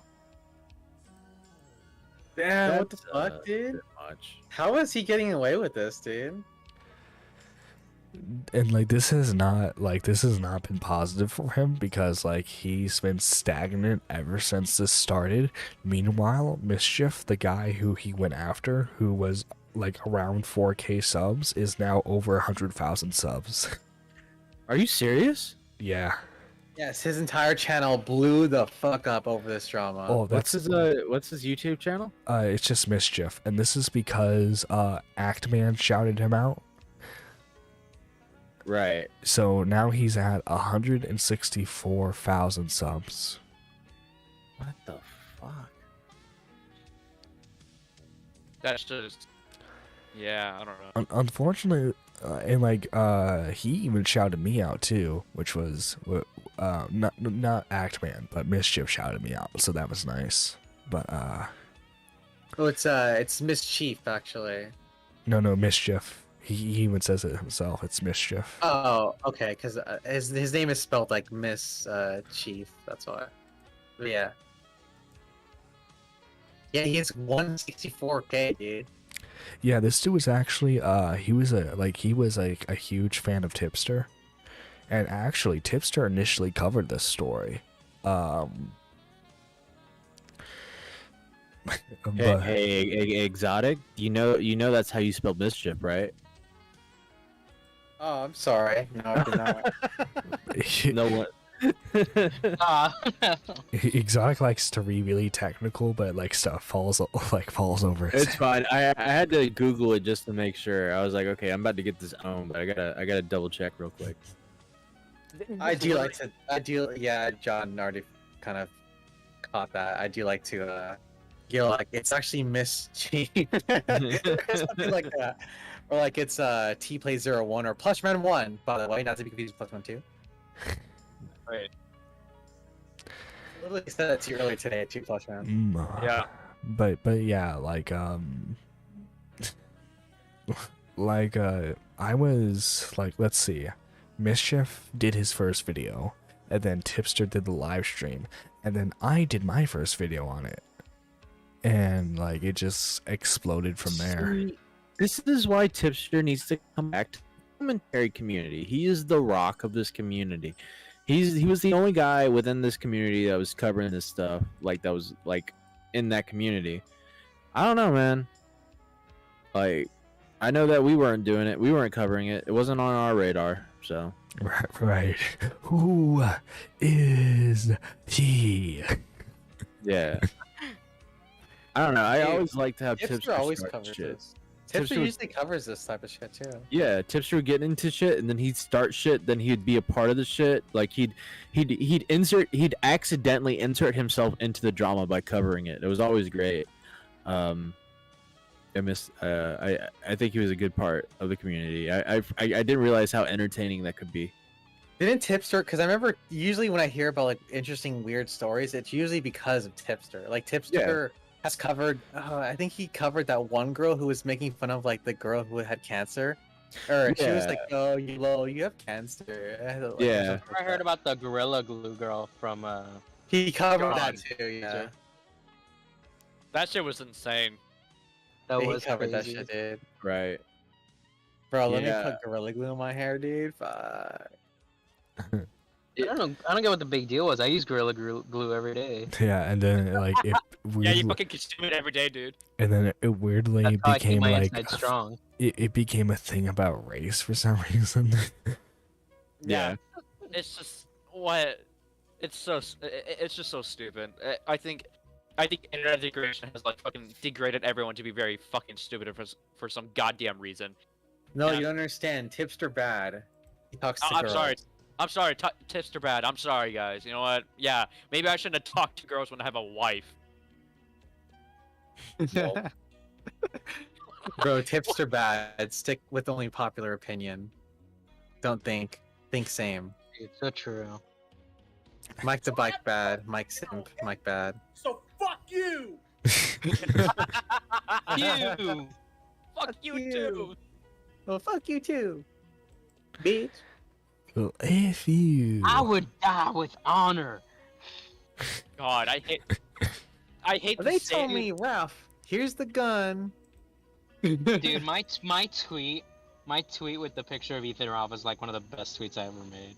Give So her a good. slap on the ass. Oh, I love that's actually my favorite Ethan Ralph clip ever. Is him talking about Aiden Paladin and the Kiwi Farms. Talking Yeah. over Kiwi Farms. That is one of the funniest fucking clips ever. Yeah, He's there's like, there's no so many fucking sound bites. brain." Yeah, it's this one. What a brave stance you took. My God.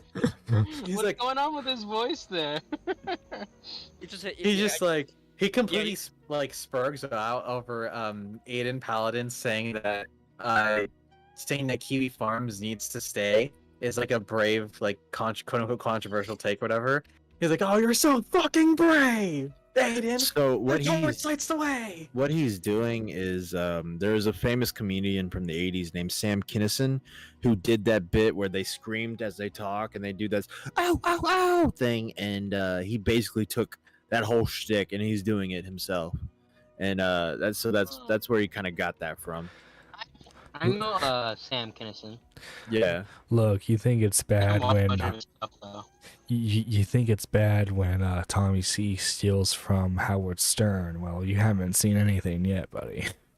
Yeah. I like the way he talks. It's pretty funny. Yeah, no, Check- Ethan Ralph has like a really good radio voice. Oh, I Uh, meant Check Tommy. General, Oh, check but- General, yeah, well, man, that's but the thing I even- tweeted. Yeah, Tommy C has that like. well, How can you imitate his voice? I don't really know how to do that properly. oh, I can't do it, but yeah, they both have really good radio voices. Yeah, yeah. And Tommy's voice, I've always liked Tommy's voice when it comes to like YouTube. yeah, Like, what are you if- talking about? He's talking like a weird way of saying things. Yeah, yeah. I've like been in- Well, Like, it's funny. yeah.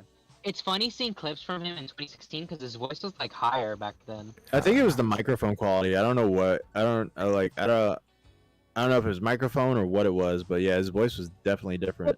yeah. Because you sound like Because, very like, different with Back your then, mic Yeah. now. he kind of Yeah, had like a fuck. voice that was more nasally, like Yeah. Keemstar.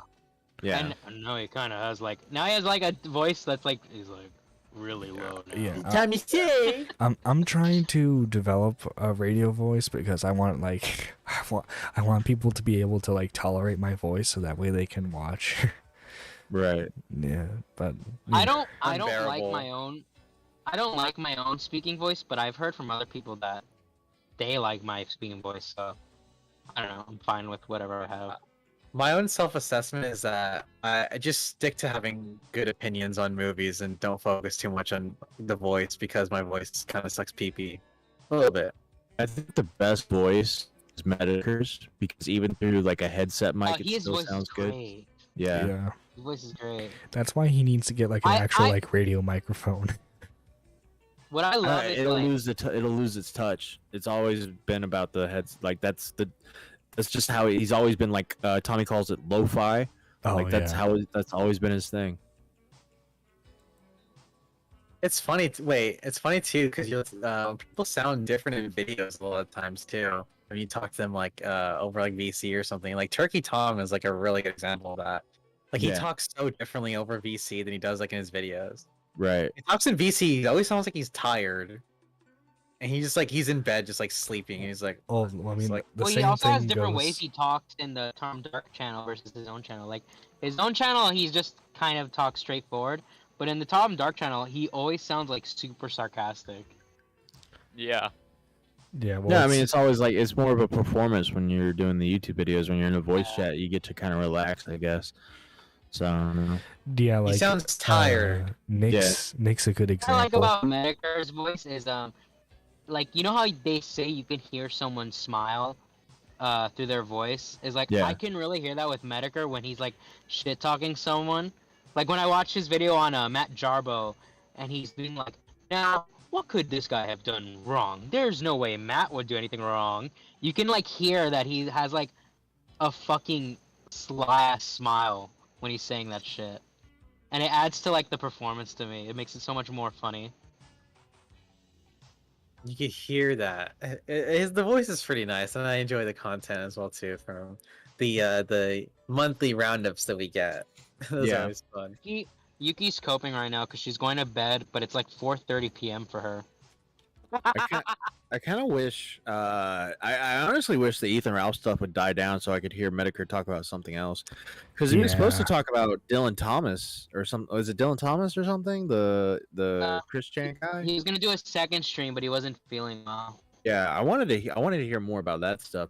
I like hearing about these like low tier locales that no one knows a lot about, rather than just Yeah. fucking Ethan Ralph over and over and over.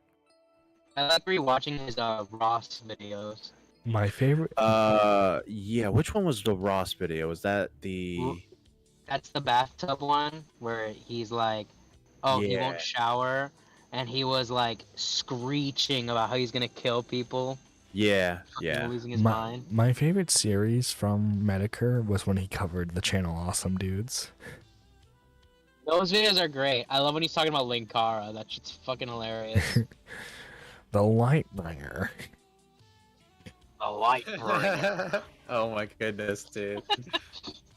Oh no, his video on Carol the Wolf stuff was pretty good, if not upsetting. Yeah, and who was the dude who wanted to be the transsexual ghost girl?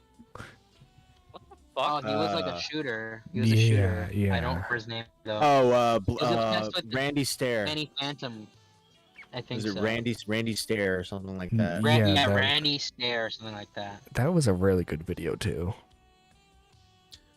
Yeah. One of my favorite Medicare things when he was talking about the We Was Kings and shit. That was so funny. That's probably my first introduction to Medicare as like a figure. So I remember laughing at the We Was King stuff, and then I saw this video by this one guy who just talks in a mic like this, and I was just like, this is actually kind of funny. He's kind of funny. And then I was like, this is actually really cool. Then I started watching more of him. I think my Right. first experience with Medicare was an Andy Worski stream where they were like, basically Medicare got everyone to start tweeting at fucking Hasbro or something like that about how Andy was gonna go bomb the fucking building of Hasbro if they my didn't God. get rid of Wizard of a Coast. Jesus. And there was just endless memes about how like, the people at Hasbro watch out and hates kitty diddlers and shit like that, and he's gonna fucking end it tonight. And it was just running rampant. And basically Medicare orchestrated the whole thing live I gotta find this video. This shit was so good. You know, my first introduction to Andy Worski was actually through like was when he talked about like at the SJW boom. He always used to talk about Franny, and him and his friend would sit down. I forgot his name though. He was that one guy. That one guy.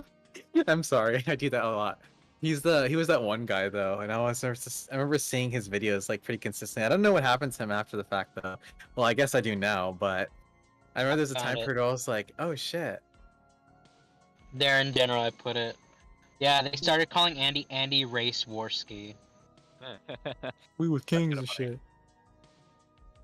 See, we was kings and shit, bro. So dumb. Yeah, I found Andy Worski through all that anti-SJW stuff. I actually, Yeah, me too. one of the first videos I made that had like over 200 views, this was before I was in parodies, this was like long before, this was around the time when Andy Worski basically backstabbed Tommy. I made Yeah. a video on that situation, and that got like 250 views. Oh shit. Okay. Yeah. I went back and watched a couple of the streams with Tommy talking about Andy Worski. I like that era. I like going back and watching that. I never got to see that era live, so I like to go back and watch that era. Oh yeah, Andy and yeah. Chris. Let me put it in general. This is like kind of the shit that I'm talking about. This is Yeah. when I I first missed, introduced to him. I yeah. miss Chris. He was funny. Yeah, I miss Chris. He's cool. Yeah, I remember like they did some fucking shady shit to Tommy with that whole his kid choking and shit like that, trying to make him out to be like a horrible father. Yeah. I made a video on it, and I was pointing out like all the hypocrisies and what Andy was saying Yeah. and things like that. It was like a 30-minute video. It was like my first time ever like making a video. Yeah. But it did pretty well for a bit. But you know, obviously when I was, cause I attempted to do YouTube a handful of times back when I was in in high school. I would post videos of me just playing random guitar songs. Those are probably terrible. And then on my second attempt, I was just doing like gameplay videos. And then on my third attempt, I tried doing commentary. And then I decided after that, I was like, YouTube's not for me. I'm not gonna do it anymore. But then like, I don't know what it was, but something about the Pescator shit really inspired me to want to be like, I want to, cause you know what it was? It was Nick. Nick was on one of the Mario Sunshine streams, and he started singing "Hey There Delilah," but it was about Pescator. Yeah. And that made me be like, and I think Jada was actually gonna do the "Hey There Delilah" parody, but I came up with "Dust in the Wind" parody. So I did that. But after enough time passed, I asked Jada, I'm like, are you actually gonna do it, or would you mind if I did it? And she's like, oh, you can go ahead and do it. So I did the other Pescator parody. And that's basically what started me doing all the parodies and stuff. What's new, Suzy Lou? I want to see a live performance. Yeah, dude, the Suzy Lou one's my favorite. I like that one. What's new, Suzy Lou? What's new, Suzy Lou? We're coming after you. Oh my Gonna god. solve that mystery. When I joined the server where I met Mike, I didn't realize that Mike was that same Mike.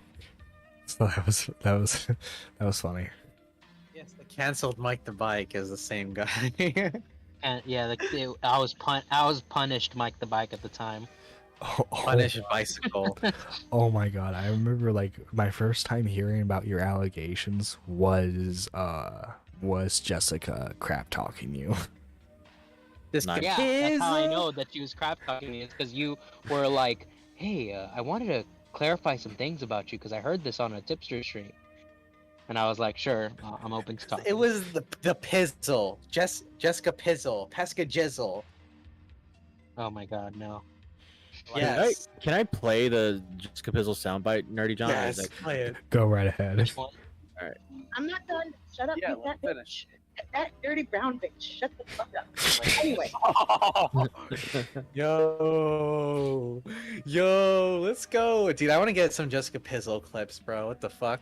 You know what was funny about that? Augie came back on during the second stage when Stardust and Jessica had the second debate or whatever, and he'd forgotten about it, and he was like, "Wait, you said what? You said that?" And then I go back and listen to it. Augie's there when she says this and literally reacts to it like, "Yo, what the fuck?" Like, He probably just didn't remember. no, it's just pretty funny. I'll tweet this out at Jessica Pizzle and say, "Hey Jessica, do you think you can get off your lazy ass and upload more content? It's been 1 month and all I see you is reposting TikToks." I kind of want to do that right now. I think I want to do that. Just fucking going at her, dude. He wants to kneel on the white woman, dude. I think my favorite parody I did was the Bunty King one, which kind of the biggest disappointment with that one is I never got Bunty King to react to it because I really wanted him to like freak out over it. But he That just day never though, did. he was reacting to like everybody. Like everybody, like people, just random motherfuckers on Twitter. He was just responding. So. No, I remember on Easter he responded to me, and he was like going like nutso at me, and I was like, dude, why are you even? I'm like nobody. Why are you even bothering responding to me? Yeah, And it he's was just- Easter actually. Yeah, I remember being in my car. And that's what made me want to do the parody in the first place, because I'm like, you know what? Fuck you. Dude, it was that one um, time, bro. That one time. Fuck you. Fuck you. And, then... and that's when I did the parody, but I never got him to respond to it. Unfortunately, I would have loved for him to have a little meltdown over my parody. But I think that was my best one. And since I've come back, I think my best one, honestly, is the "Hit Me with Your Best Shot," the Amber Heard one, the pooping on your bed spot. I think that one's pretty funny. And honestly, I'm pretty proud of myself because the vocals on that one is really really hard for me to do, and I Yeah. think I was able to do it pretty well.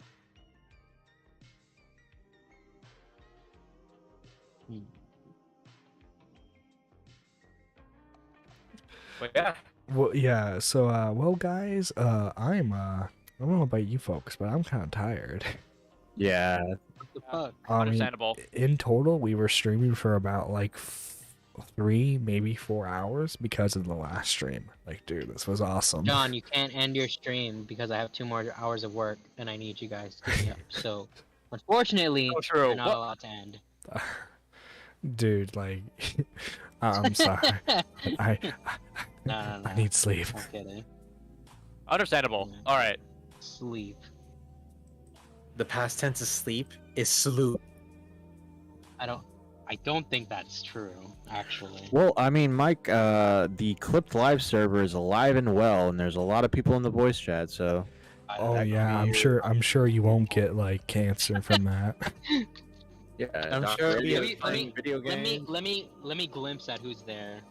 I'm sure it'll be an absolute fun experience talking to all the lovely people on the VC. You got Doc, you got George Doc. Floyd, AC, Bieberman, George Floyd, of course. George Cra- Floyd, what a fun time. Crazy and Wait, 007. crazy! Oh god, Dude, that guy They is did- fucking weird. He's just crazy! came- Crazy came- said on Tommy's stream, he's like, "Oh yeah, I choked someone out because they kept opening and closing their binder," and I was like, What the "Okay, Yeah, Jesus." yeah, that dude popped up in the free server and started just going off on tangents and weird debates and wanting to debate people. Yeah, interesting guy. I think he came from Doc on the radio or something. I don't know. Really lives up to his name, no doubt Yeah. about that. Yeah. Did you already end your stream, John? No, not yet. You guys Oh, okay, gotta yeah, take- go ahead and end it. Okay, yeah, I'm gonna end it, guys. I'm gonna end it all. Oh no. Oh no. He's gonna end it. He's gonna end it like Clancy.